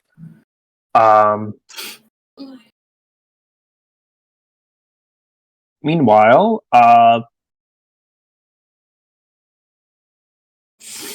Soul and didn't mean to grab here. And Phoenix, you can see that you can flip it back over. It's mostly intact. It seems like the trap was primarily focused on just tipping the thing over. And so you even get a good grip and start lifting it up, but fortunately, Phoenix, your grip slips and it's kind of crashes back down. You're unable to flip it over just yet. While they're doing this, am I able to stick my spear under it and kind of wedge it up so Soul can get a good grip on it, or no? take my spear and stick the blunt end under it, or blade end, and wedge it up so he can get his hands under it. You can try it. Yeah, you can try that different method and give soul advantage to rather than. Yeah, we'll say that you can doing that gives soul advantage to make another athletics check as you go about a different way. All right. Soul, you have a advantage on that check. I did not look at myself. Oh, that was almost a nat 20. 23. So Soul's going to go over to where the spear is wedged, and he squats down under the spear and puts it under his shoulders, and then he does like a squat to push it back up and over. That's how he's trying this time. Yep. To note, you are no longer raging if you want to take that effect off yourself, but you did have advantage on this roll anyways. I don't know how to take it off. I just know how to put it on. If you go onto the into the combat tracker and click the Yeah. little like winged boot, That takes it off. well, it'll Cool. like let you then take it off Delete. just clicking the. Nice.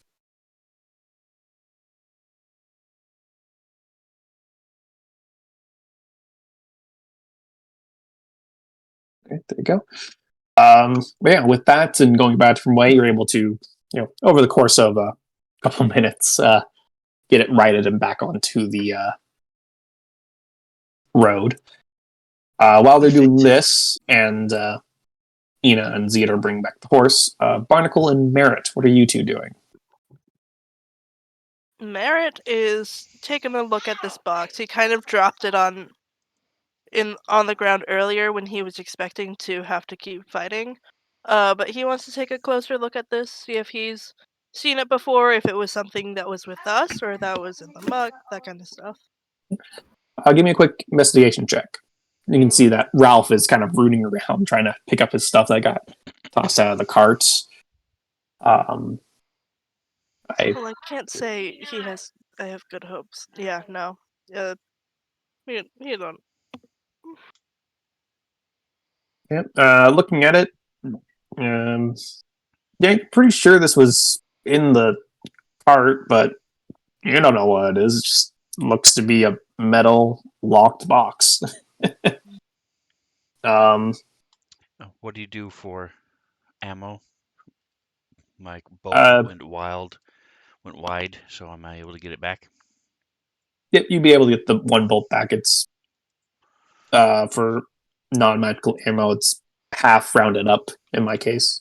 So while they're struggling to try to flip this cart over, I'm going to go and disengage the harness and then walk over a little bit, sit on a rock or a stump and work on it, stretch it out, and then cast a little mending and get it fixed so that when they bring the horse back, it'll be ready to go.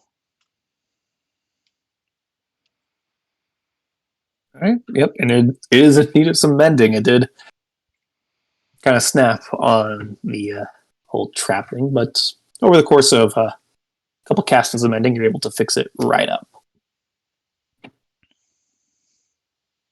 Ina and Zed, as they return with the horse, you can see that they've gotten the cart out, and Barnacle's getting the harness ready and all fixed up.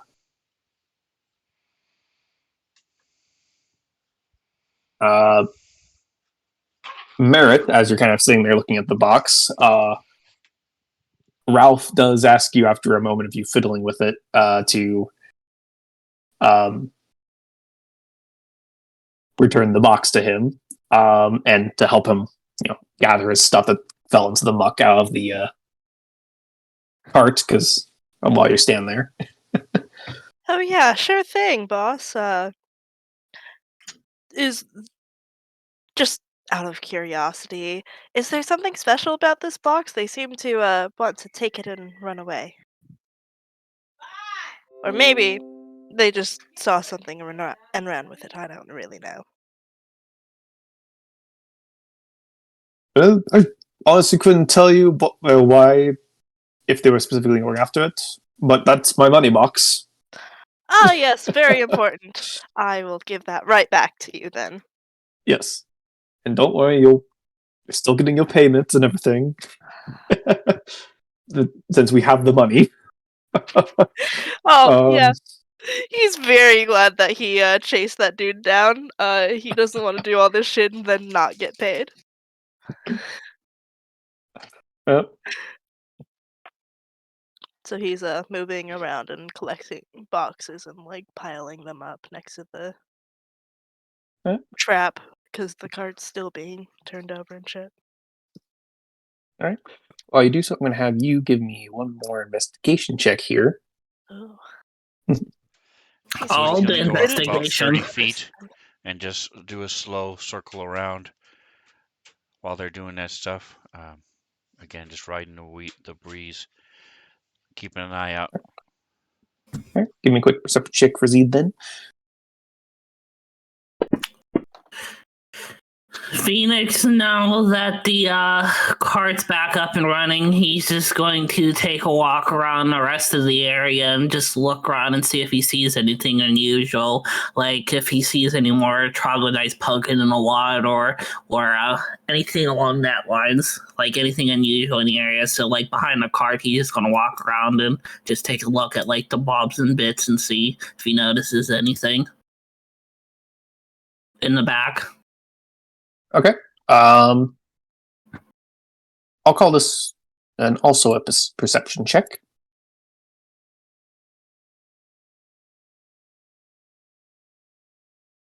That was almost a 19 as well. Fuck. But hey, Damn. you're matching Zed. I know, right? You're twinning. But I have a proficiency. He doesn't. That's the problem. Is there any river or standing water? Not standing water, but flowing water around? Fresh water? No, there is no Okay. flowing fresh water. There's just kind of like the murky water of the swamp that's nearby.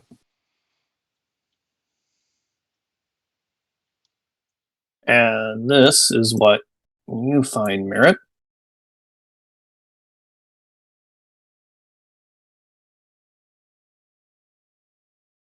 You may do with that information as you wish.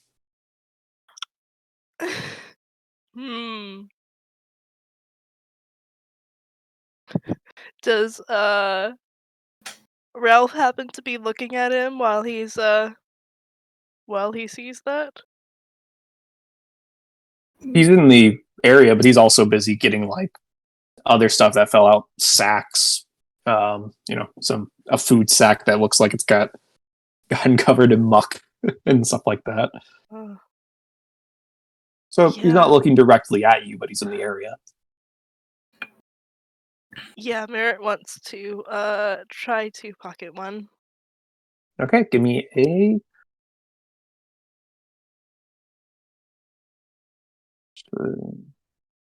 quick sleight of hand here. It's one of my 4 proficiencies, so let's see. Well, 11.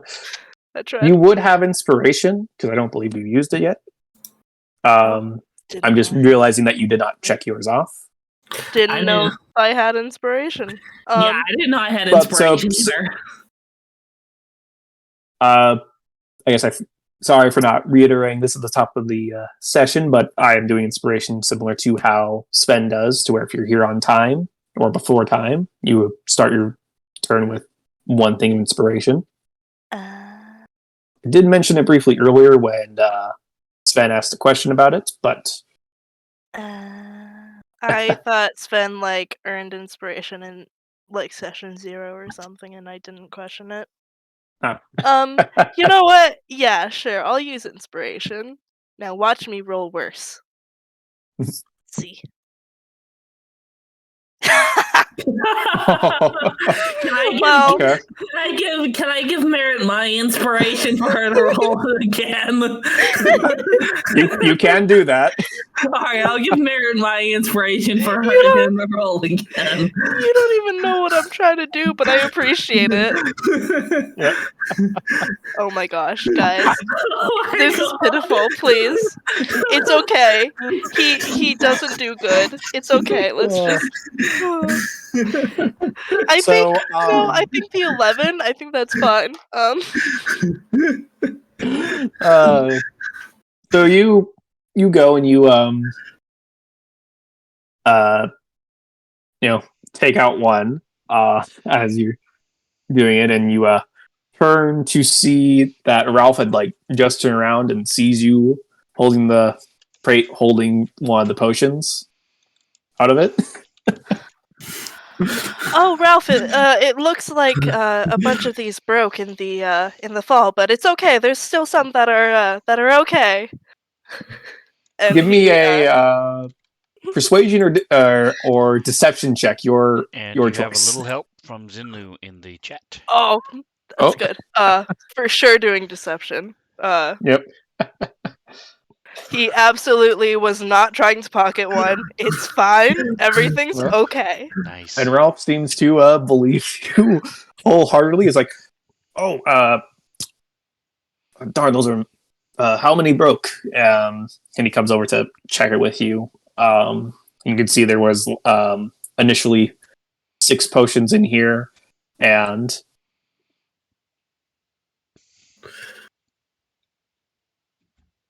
all but the one you're holding and one other are broken. Does Phoenix notice that because I'm standing like literally like near Merritt? Does Phoenix notice what Merritt's trying to do? Is it possible to notice what he or she's trying to do? I don't remember if Merritt's a male or a female. He's a dude. All right, Merritt's a dude. Does I would say in this case, no, because you did roll an 8 on perception earlier, and you are focused more. If I remember correctly, you were focusing more on surveying, making sure there's no other threats. I was looking around the area to see if I see anything, but like randomly pass by Merritt over there. Do I like notice anything or no? You notice him helping Ralph, and they're currently talking and looking over this kind of small little crate. Oh, okay. I didn't know if I passed by them and just noticed what they were talking about or heard anything or If they finish up loading up the wagon and stuff, Barnacle's going to take out his sensor and walk around it, holding his prayer book, and it's just praying a little blessing over it like we normally do in the morning. He's going to go around twice this time because they need a little extra. So. Phoenix is just going to, I guess, stand next to the cart and be like, guys, we gotta go before more things show up. Like, we should get moving, like the cart's back up and running. You guys should hop in and we should get going. Like, we can't really be sitting here any longer, like, just let's go. This place is giving me bad vibes.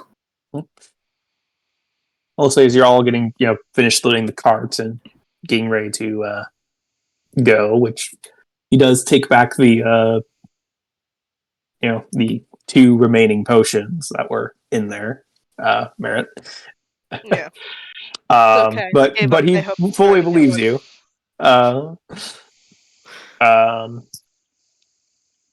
Phoenix, you did not see anything that was around. Neither does Zed with his flying around.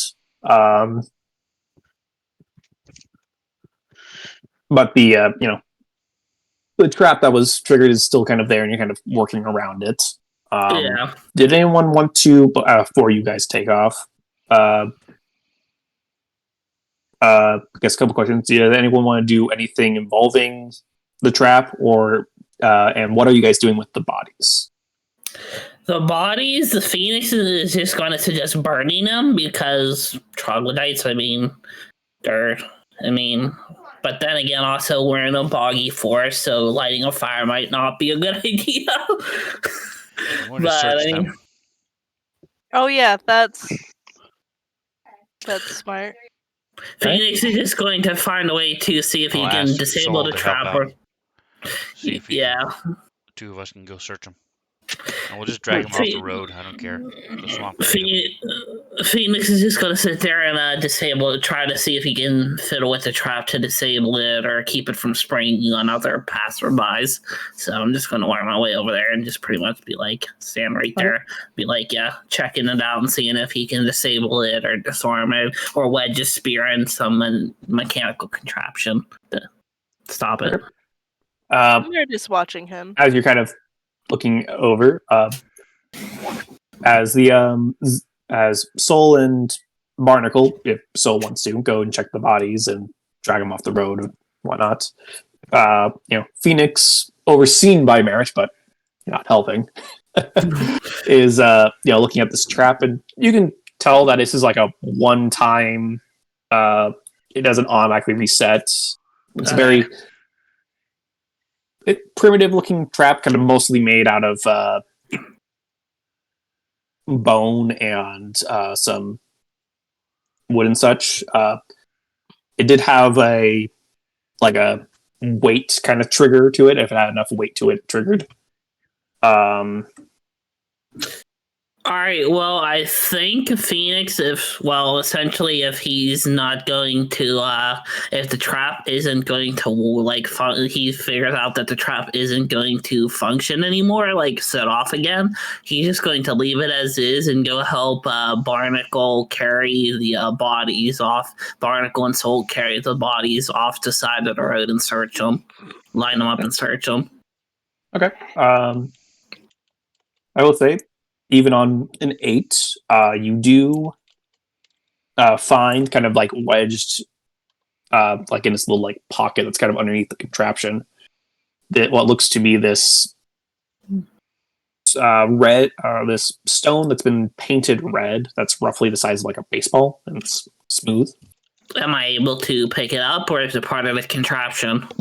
Yep, you're able to pick it up. It's just this standalone little.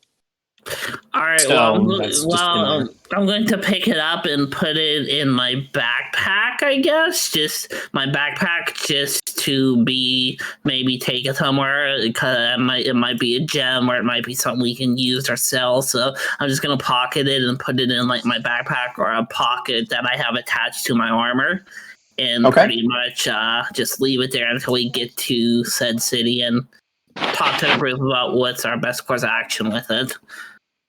Okay.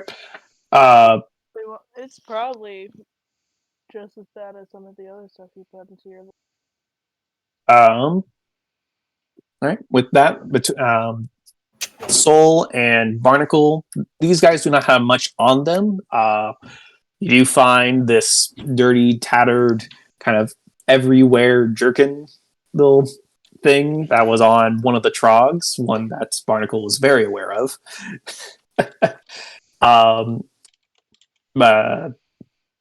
And the stone axes that trogs were wielding are either all broken or kind of worthless. They were very, very poor crafts and didn't really last long. But the weapons of the lizard folk, who had a scimitar made out of bone and a spiked shield, all do seem to be salvageable, possibly of some value. At the very least, they didn't break upon impact with the ground. Sure, well, we'll drag that back over to the wagon, set it in there. These bodies, I'm just chucking them. I grab them, I flip them. I flip them, and then I just grab whatever arm, leg, and just throw it off the side. Because I don't Easy care. enough for you guys.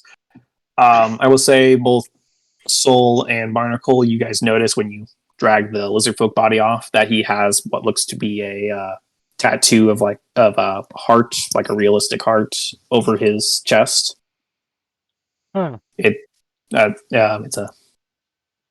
is red and is kind of mixed in with the blood, so it's a little hard to tell because bleeding from the chest. I'm gonna grab my dagger and I'm gonna cut that part of his torso off. I'm gonna grab the arm and I'm gonna go in at the rib cage and I'm just gonna work around the tattoo up to the neck where the next vulnerable point is and just chunk that part of his body off before I move it off of the road. Okay. And then I'll drag. Yeah. I'm gonna say give me a quick survival check. Sure. See how well you do that. Pretty well. Not bad. Yeah, decently well. Yeah. So I will chuck the rest of his body off the road. And then I'll grab the arm that's attached to most of the torso that the freaking tattoo is on. And I'll bring it back to the wagon. And before I get in, I'll go, hey, does anybody know what this is? And then I'll go, oh, sorry. And I'll spit in my hand. And I'll rub the blood off of the tattoo on the chest. Does anybody know what this is? And I point at it. I was gonna say Phoenix will also bring out the item he found underneath the trap and say, "I found this lodged inside the trap as well. Does anybody know what this is? Does it have like some cohesion to what the lizard and troglodytes were doing here? Do we think, or like, do we? You know what I mean? Like, I'm just gonna bring out the thing and be like, "This is what I found lodged in the trap. Do we know what it is?" While we're talking to Soul, while I'm talking to Soul, and see Soul bring over the thing and like show us, you know. I'll say everyone make history checks. See if you Oh shit! know anything. Barrett knows everything. Fuck. He went to school for this. He did the tattoo. Yeah, he's got friends who are tattoo artists, and they do it all the time, and just. I was gonna say my proficiency is history as well. So Anyway, does anybody know what it is? And then as soon as they tell me what it is, I'm like, cool, and then I huck it into the river because I don't want to be holding it anymore. I chuck it back into the marsh. Ugh.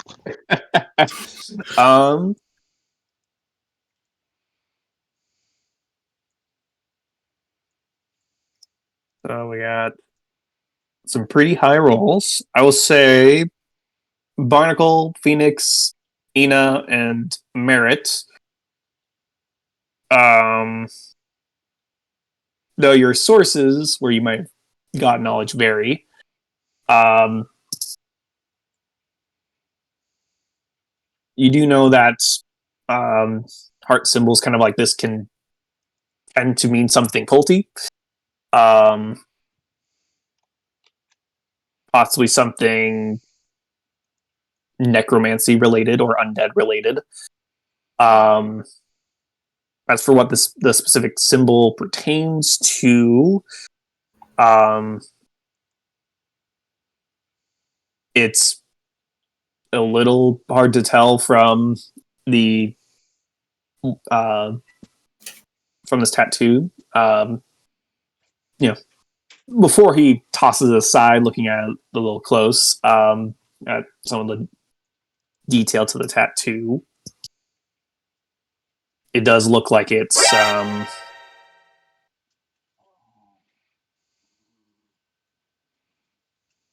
it is like realistic in shape. It does appear to have almost a texture is not the right word.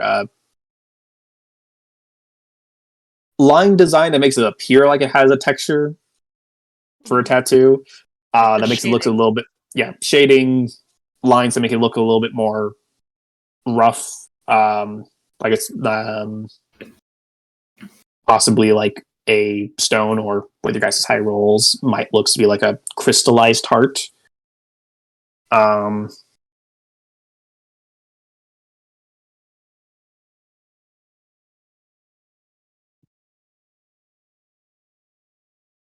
Yeah, you guys got rolled really high, but Hey, that's what we know. That's what we know. No worries. Yep, that is all you really know. I will say you do also like looking at the little red stone. It does appear to be like a smooth stone that's roughly the size, smooth kind of round stone, roughly the size of a baseball, and it's just painted red. That one appears to be something like a calling card. Few of you know that some people who like do a specialized track,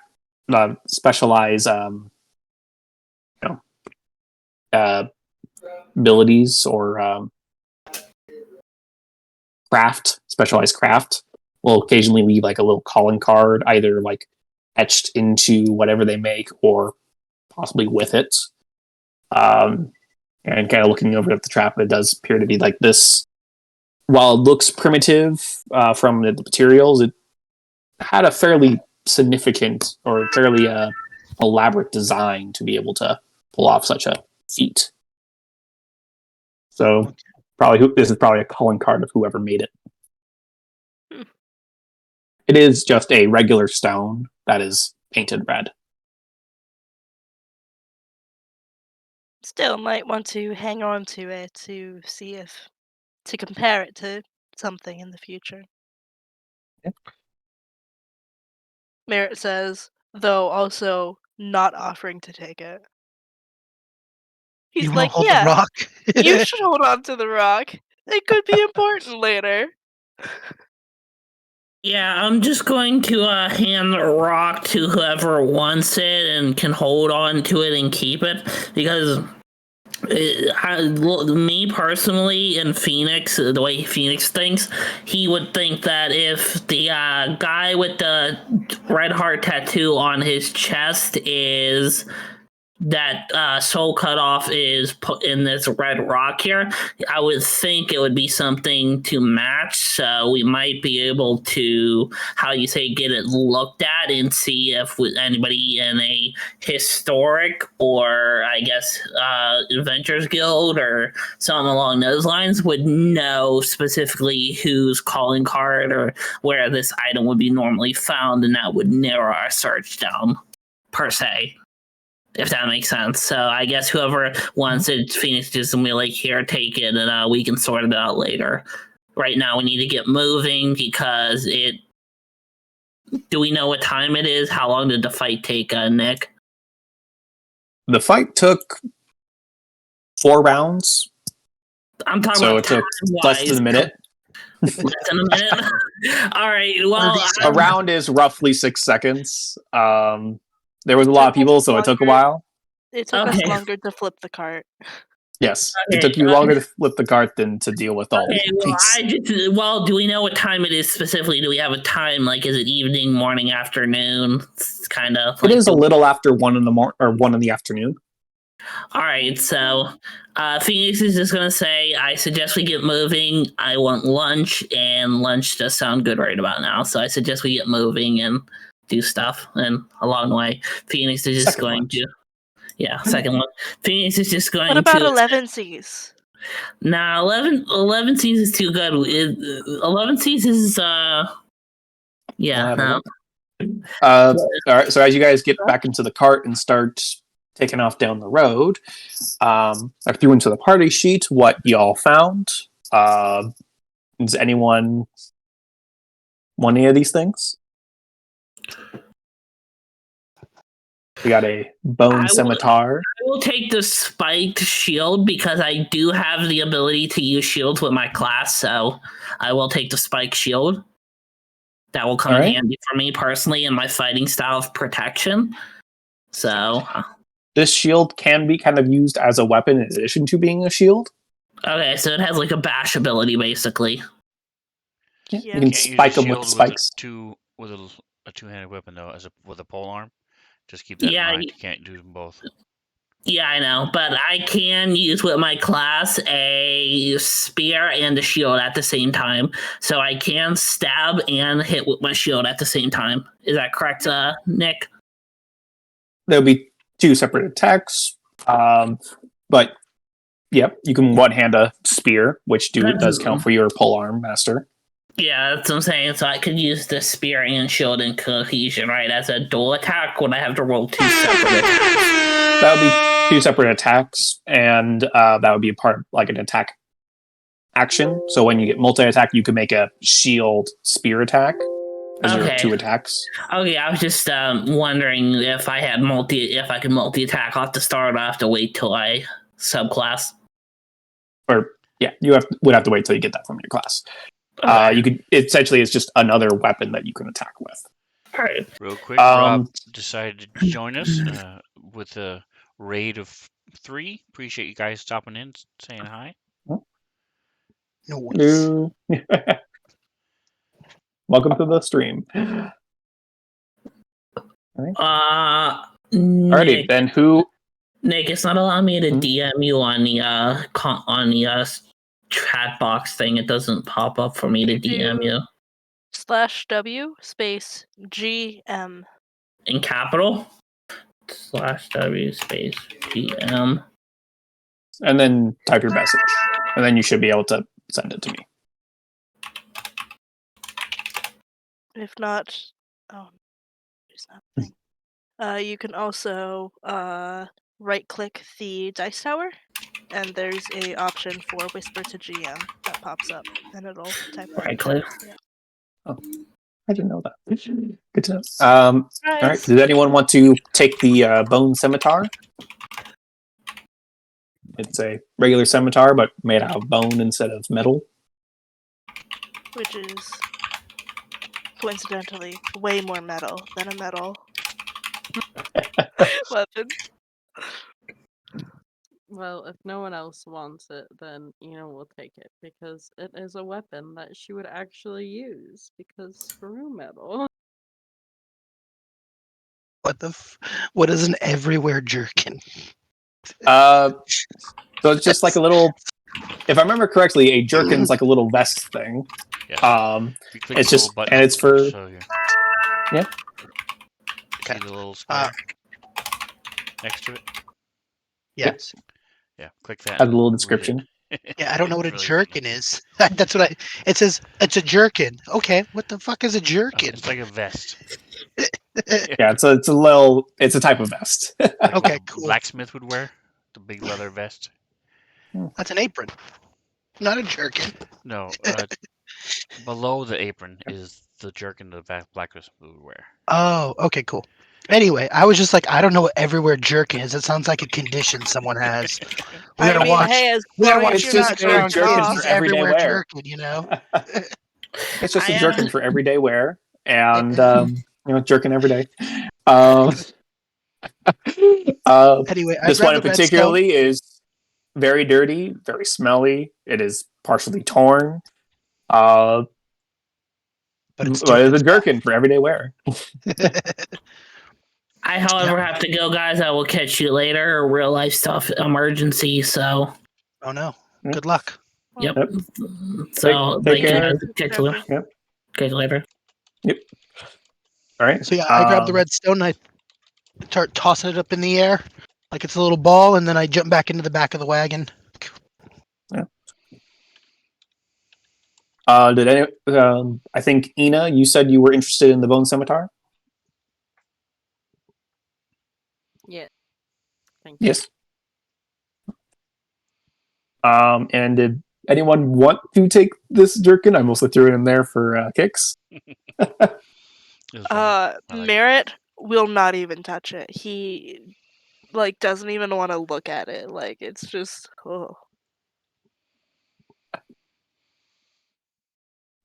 Uh, If somebody Article, do brings you it want a into the trophy cart, from somebody you killed?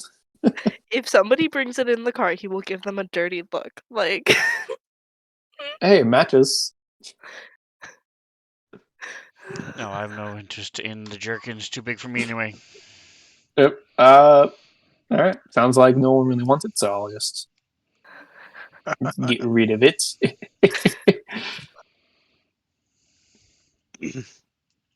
And so is lost a secretly magical. No, joking. Right. As Zinlu says, uncured leather, so passe. There's a reason why that one trog was so strong. No. Anyways. Yep. So you take the bone scimitar, and you guys are able to take off. I will say as everyone's taking off, and you guys continue with your trial for the rest of the day. I'm gonna have everyone else give me perception checks.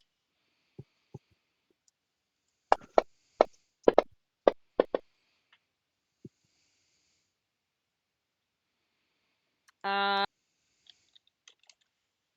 Ina is unfortunately not a halfling, does not get to reroll that. she's got a +7 as Yeah. opposed to the +0, +1, +2 of the rest of the party. Yeah. 14, 15, 9, 8 with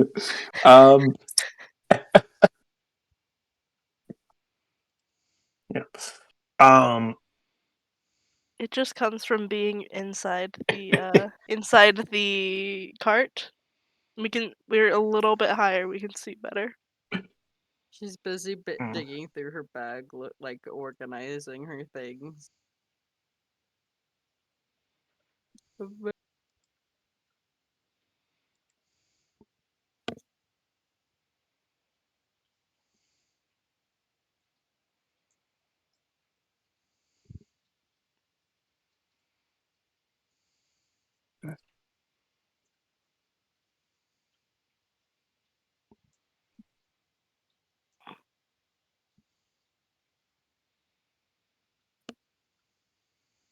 All right. As you guys are leaving Barnacle, that's what you get.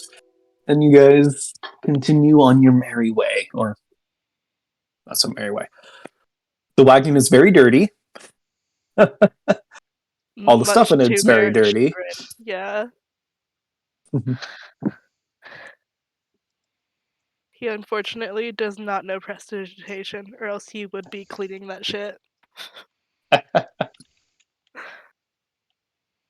Yeah. Something to possibly consider in the future. Uh, yeah.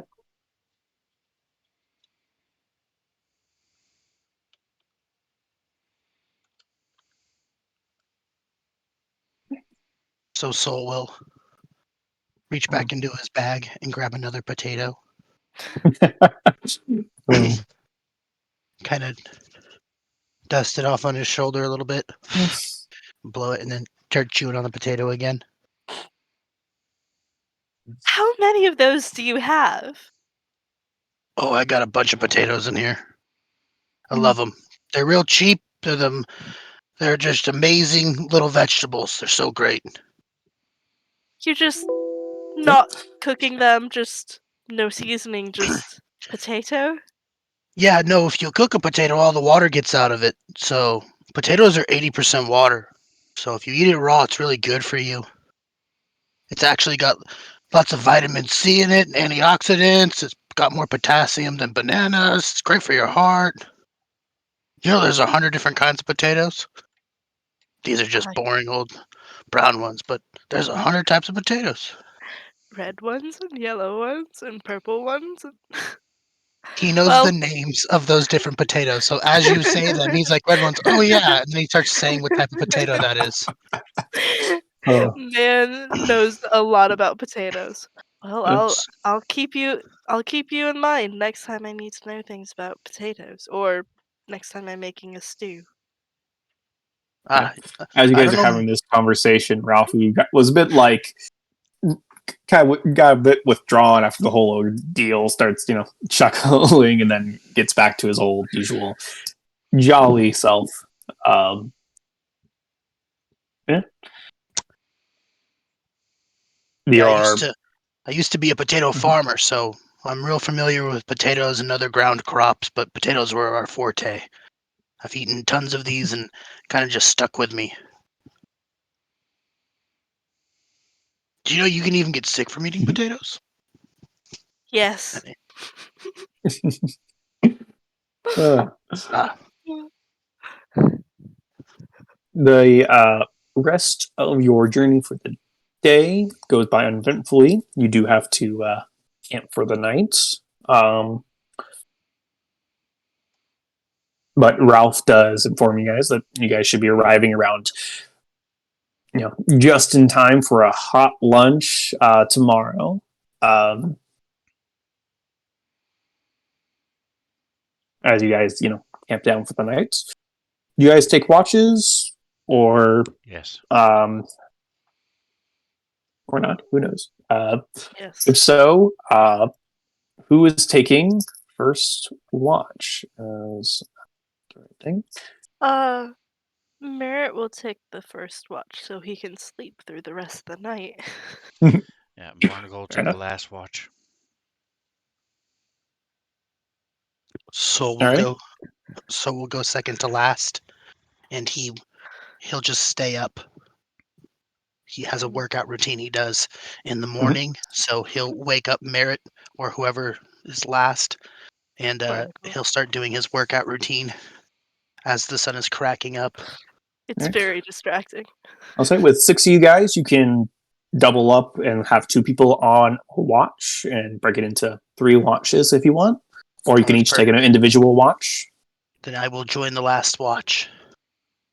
All right. We got Soul and Barnacle on last watch. Merritt's on first watch. Enos Who's on Ina. first? I don't know who's on second. Uh, I don't remember exactly, but Who? I think I it's don't know. him. Is on who, third. I don't know who's on third. Who's on second then? No, Yeah. who's on first? second. Who What's knows? on second? What's on second? Yeah, Ina said she's taking what watch? Whichever watch is fine. The second one is available, so she'll take that one. Okay. Um, She takes Ralph's watch. So Zed will go with Roll sleight of hand. will be with Ina, and Phoenix will go with Merritt. Yep. Alrighty.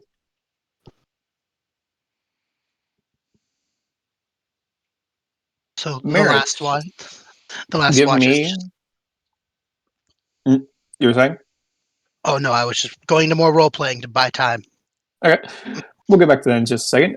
Merritt, if you want to give me a perception check with advantage, Ooh, with advantage. because That's nice. Phoenix is helping you and he's not here.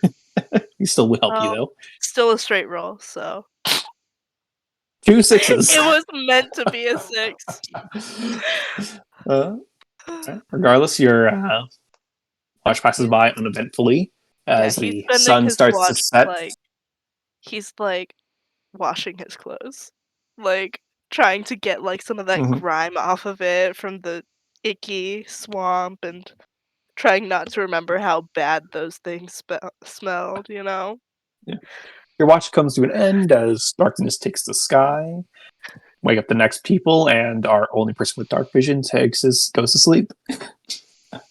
I'm the only one. Yes. Well, But have fun, guys. Z and Ina take their, watches. Everyone has dark vision if you squint real hard. Just Oh my squint. god! Can I use my inspiration? Yeah. This Go is for so it. sad. I hate this. Here you go. I hate this. Stop rolling ones. Thank There you you. go. There you go. It Yeah, only took you complaining about it for it to change. with a 25, and being a nature person, you realize on kind of the edge of your camp that you find a little special plant. More Ooh. berries. Smells like Roll place. a d10 for me. Woo. Okay.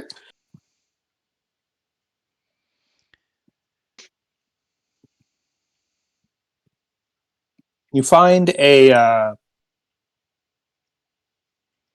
twisting little willow tree kind of on the edge of your camp. That appears to be a variation of a willow tree that has a special bark that can be made into a tonic and has the effects of a healing potion. Wow. So fancy. I will drop that item to you. You do have to spend some time to prepare it, but if you want to, you do have time to prepare it during your watch if you so wish. She'll probably, once she's collected the bark off of the tree, she'll probably actually focus on the watch instead. All right. But I don't know. I feel guilty. She's just like, ooh, trees, and Ooh, like trees. taking the time to peel off the bark carefully to collect as much as she can and bundling them up so she can get to them later. And then, like, I don't know, an hour or two passes, and it's like, wow, I am not watching. I'm just not. All right. Your watch passes by, and Soul and Barnacles. I'm going to use my inspiration to re-roll that bad boy. Alrighty. Do it. I'll pass that back to you. Cool. Check it off my inspiration. That's better. Nice. That was a whole 10 improvement. Yeah. All right.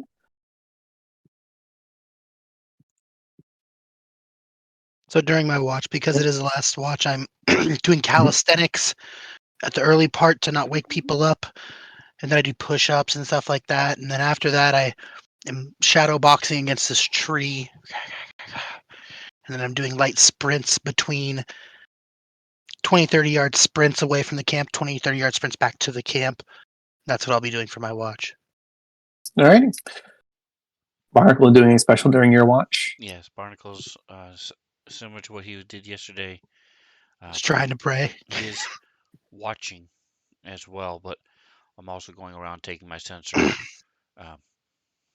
and using the prayer book he has. We'll go around the horse and the wagon. We'll walk around each of them as they're sleeping, quietly using the incense and things in the sensor. Going around the camp, praying a little blessing over everyone. I don't know. If you're doing it while we're asleep, don't you think that's a little insensitive? Ooh. Uh, yeah. And you do so. The night passes by uneventfully as you all wake up in the morning and have whatever breakfast you have. You see Soul already working out. I am. Putting everyone else to shame for not taking care of their bodies. Yeah, you're able to load up again and head back out. I'll give this for the morning's journey into the village of Falsevane. I'll have everyone give me another perception check to keep an eye out as you travel along on your morning's journey. Oh, I really should have taken a proficiency in this, huh? All right, you've got Ina. Even if she rolls terribly, a good portion of the time.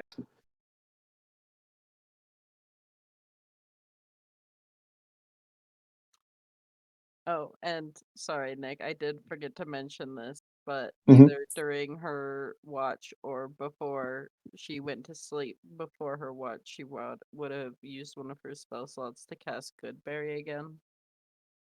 All right. That does remind me to push you guys a long rest for fights rendered.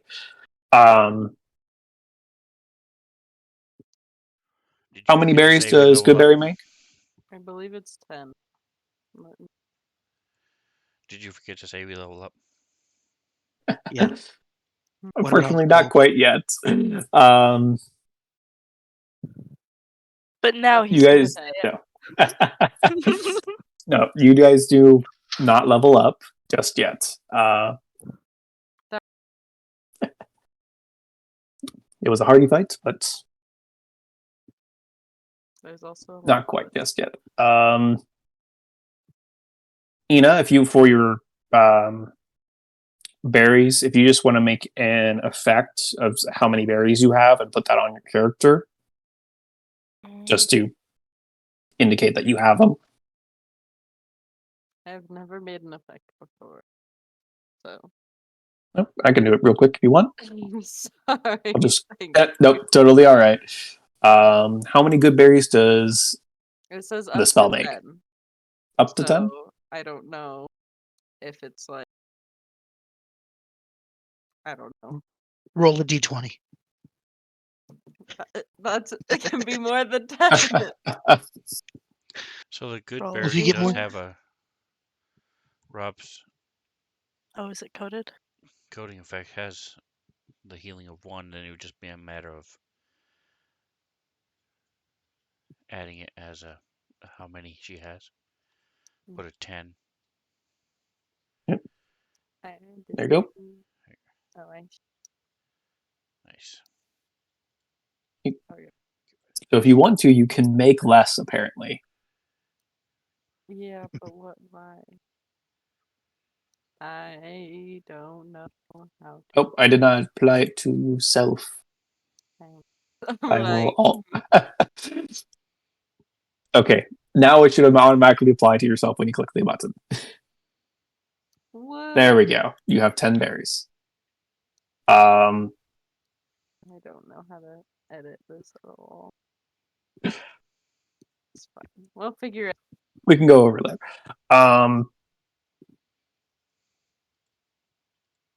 Yeah. Your morning's journey takes, is roughly uneventful, though. Soul, Ina, and Barnacle, you all get like a sixth sense feeling of kind of your hairs kind of go on and like you're being watched, but you don't see anything. As you I'll mention to Zed the Mhm. person I saw last night, and so Zed will continue to look out for them as he's doing his starts the morning going about 100 feet straight up, and then we'll just slowly glide in a circle down, and then again just maintain slow, lazy eights Mhm. in different directions, north, south, east, west, Yeah. as Z does keep anywhere from 30 to 60 feet up. Right.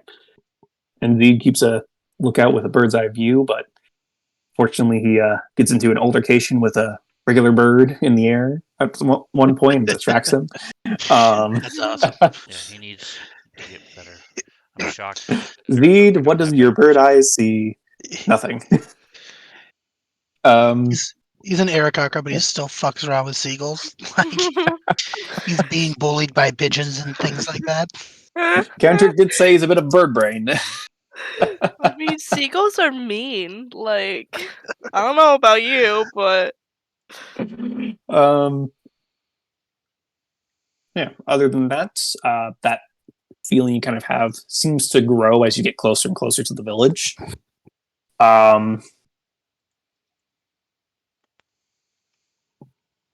As soon as we get close enough to where it can be seen in the distance, Zed will Mhm. sort of sprint ahead and just do a quick once over to make sure it's not burned off, burned out or anything blatantly obvious, and then come back.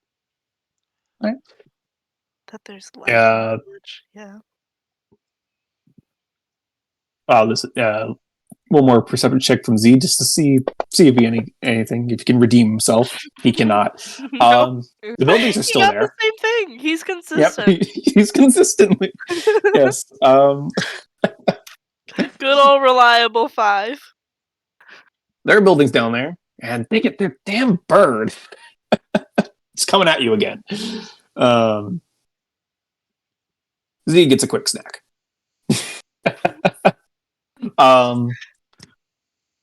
Yeah, he rejoins the party, and you all start entering into the village of Falsefane, which I'm going to share a quick village map here.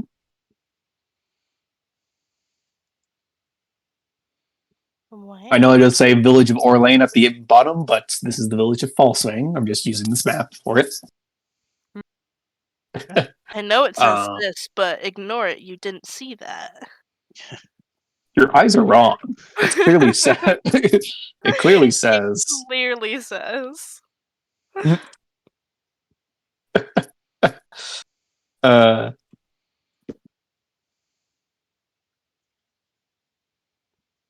you guys are coming in from this direction.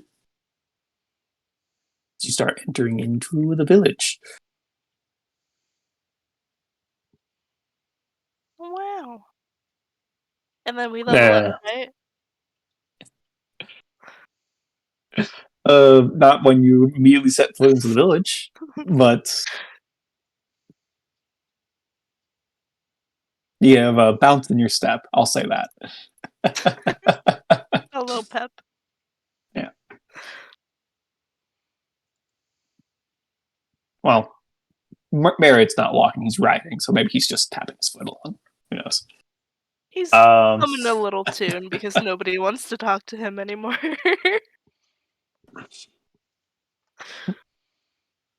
as you are, start seeing the villages, the houses in the distance are getting closer.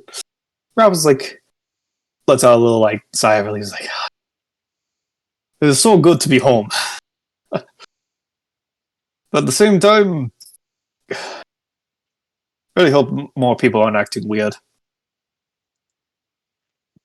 What is acting weird? Weird? I didn't hear. Oh, haven't you? The past several months, kind of starting just before I, left on this 2-month journey. A couple people were acting a little off. Um, aloof, just not themselves. They might have just been sick, but I don't know. It's almost like they want themselves. Just you know what I mean? Um, I don't know. I worry, but got a good haul and some good friends to accompany me back. Uh,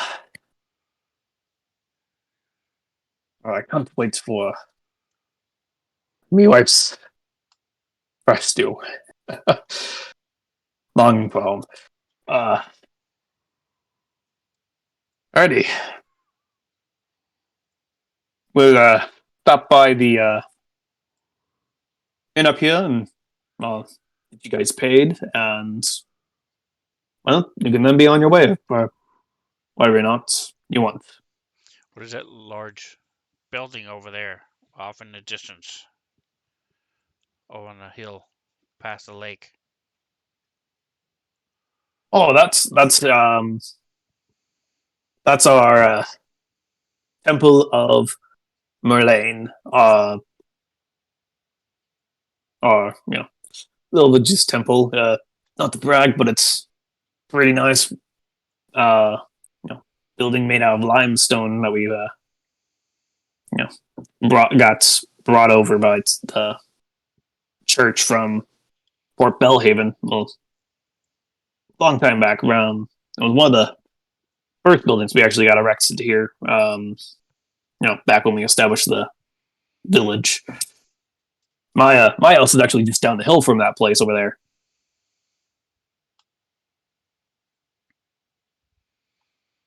And you can see that, like, off on the far side of the building, kind of up on a hill overlooking the rest of the village, is this large stone uh, building.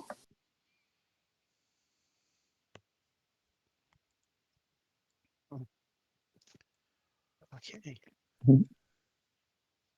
Yep. And real quick as I scroll through some things.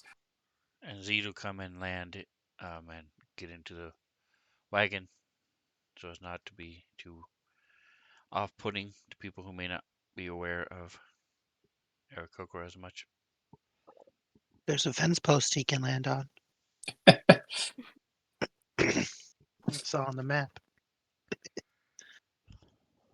As you roll into the village, you can kind of see to the south of you what looks like just a simple wooden farmhouse with like a barn but behind it. As you guys are kind of getting close, you can see that there's up here like a teenage girl kind of turning butter kind of on the porch. But as you guys kind of get closer, she like takes note and goes inside. To the north of you, you guys can see a pen that has some cows in it. Next to this, barn and a little bit nicer looking house that's looks like it's been recently like whitewashed to look a little bit more presentable. It looks like there's a farm up to like the north by the temple area, or is that the vineyard? I can't really tell. Oh, that's a vineyard. Never mind. This is a vineyard. I'm gonna ask Ralph. Hey, do you guys have like a big farmer in town or like on the outskirts of town? Well, that road says to farms. Which road? Top left. No. Oh, I see it. Yeah. There's a well, we got a few farms around. Actually, most of the people here are that live on the edge of the town are either farmers, or if you're in town, there's a couple of people who are more craftsmen of some sort. Um, we got, I think, one farm, and he does point kind of to the north. That's that way. That's kind of right before the swamp kind of overtakes things. We got a few more farms that were kind of on the southeast side of the village. Okay, you got a couple of smaller farms here in town, like well, um, you know, Farmer Hatchet's little plot here, and he points to the house that had the girl that went inside. Thank you. Yep. I will And ask, is that typical behavior when people around here see strangers, they just leave? Or sorry, you said that people were acting strange before, and it's put me a bit on edge. We aren't exactly your normal merchant crew. We've got a devil person and a giant Amazon woman, weird bird guy, short, handsome guy. Right, you are. Well, people have been friendly, but at the same time, we've had more and more people. It wasn't too bad. We had a few people who were starting to just act off, like they didn't know their neighbor, kind of off, um, or like they weren't all there. Some even started. Honestly, they might have just been sick, but because they all seem to have a little, be off in that kind of sick way. You know how you get when you get sick. You're get into like a fugue state sometimes when your head gets all muddy. But even then, it was odd. Haven't they taken him to the temple? Don't they know what's going on up there?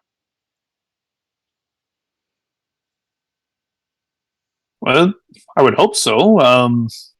Again, it was only really started before I left. Well, roughly 2 months back. A month to get to Belhaven, then a month to get back. Yeah, I only really started noticing it before I left for my trip. So that looked more like she was.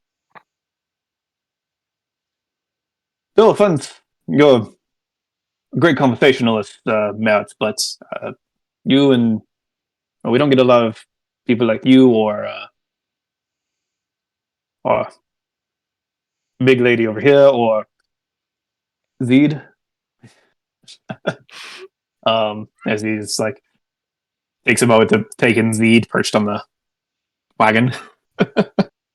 um, so honestly, she just might have been scared.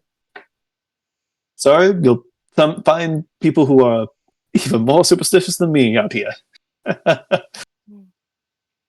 They're good people. I apologize in advance. Well, if we receive any kind of trouble, I'll be sure to drop your name and say that's you're why we're in town. No worries.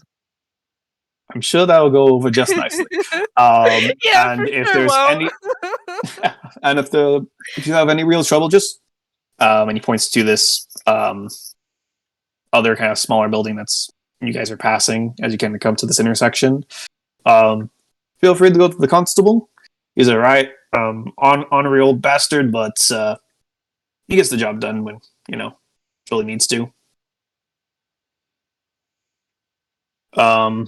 So he'll do. What will he do to them? He gets the job done.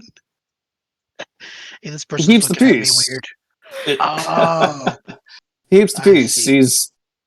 He's gruff. Most people just need a talking to. Occasionally, you'll throw a drunk into the stockade. Well, not the stockade, the jail. Nice. But a small little village, and we have our ways of keeping the peace. Alrighty, here we are with the Golden Grain Inn. That's this big building kind of in front of you guys as he kind of pulls up and kind of comes around the corner towards around here where there's a little stable area. Kind of pulls up by it. Okay. In town we got two inns. We got the Golden Grand Inn here, and then we got another one just across the river here, north of us, known as the Slumbering Serpent. Well, it's pretty nice. The Slumbering Serpent makes a um, good snake stew. So I'm not gonna tell you try it. It's actually pretty good. Goes well over rice. Other Golden Grain Inn here, they usually keep in stock some pretty fine wine. Well, plus my wine, but also just some good hard alcohol if you fill up for that. Nice. Yeah. With that,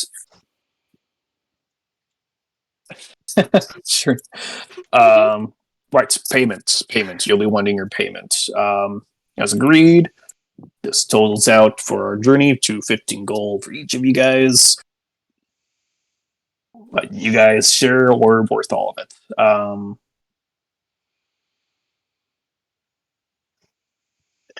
I'm just gonna real quick make sure I put the right amount in before I pass it all out.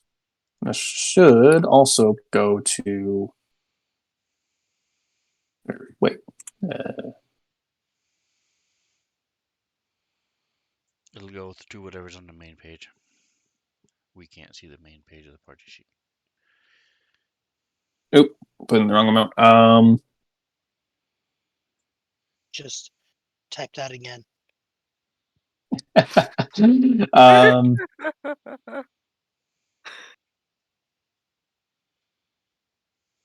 should be the right amount. Yep, there we go. Wow. Sorry. Yeah, we noticed that he the bags were a little bit lighter. Opened it up and counted no, hold Sorry, I up. think got jostled around in the. What do you call that? A wreck? When the. But doesn't matter. Ambush.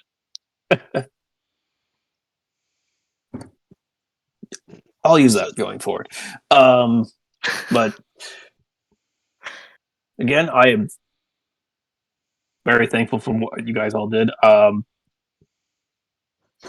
don't have a lot of these left because they, broke in the ambush. I do have 2 healing potions that I would love for you guys to have. Sell it for 30 golds each.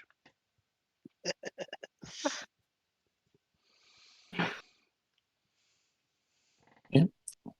So there are 2 healing potions that the party can take.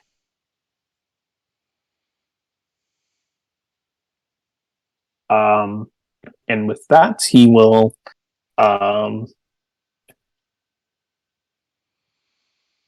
take off. See you guys around. It was a pleasure traveling with all y'all. I would say. And he'll.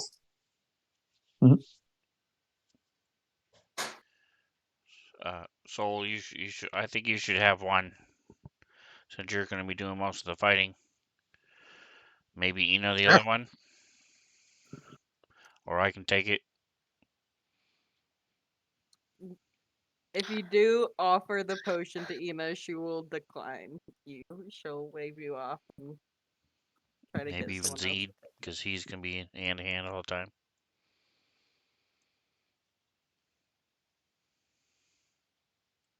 Is there a way to Well, just grab one? If you go in and grab a little square and then drag it to your inventory, Oh, should take off one. Sweet, thank you. Well, Barnacle, you did look like you were having some trouble earlier in the fight. Maybe you should take one.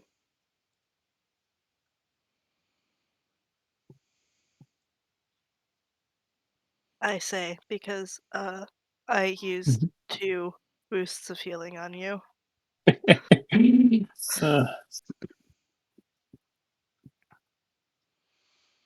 So I'll hold on to it for now, and give it Right. to people as needed. I'm gonna go into the inn. Yep. And we'll pick up there next time, actually, as you guys go into the Golden Grain Inn and your rest of your time here in the village of Falsfane. That is time. Nice, thank you, Wow. Nick. Appreciate it. Yeah. Yeah. All right, those of you watching, appreciate all the interaction. Zinlu, thank you for stopping by and hanging out with us for as long as you did. Rob, for the raid, um, and this will be up on the U's and the tubes in the next couple of days. And don't forget to like, subscribe. Again, thanks, Nick. We appreciate you. It was my pleasure. Zinlu says it was a good run. Thanks for the stream. So thanks again. Whatever else you do, don't forget that tomorrow, come back, watch the hijinks. We're a little earlier, 6 to 9 instead of 7 to 10. Sunday Starfinder. Like, subscribe, and all that happiness. But whatever else you do, enjoy the rest of your day. Say goodnight, guys. Hey. Good Night, night. guys. Guys. Bye.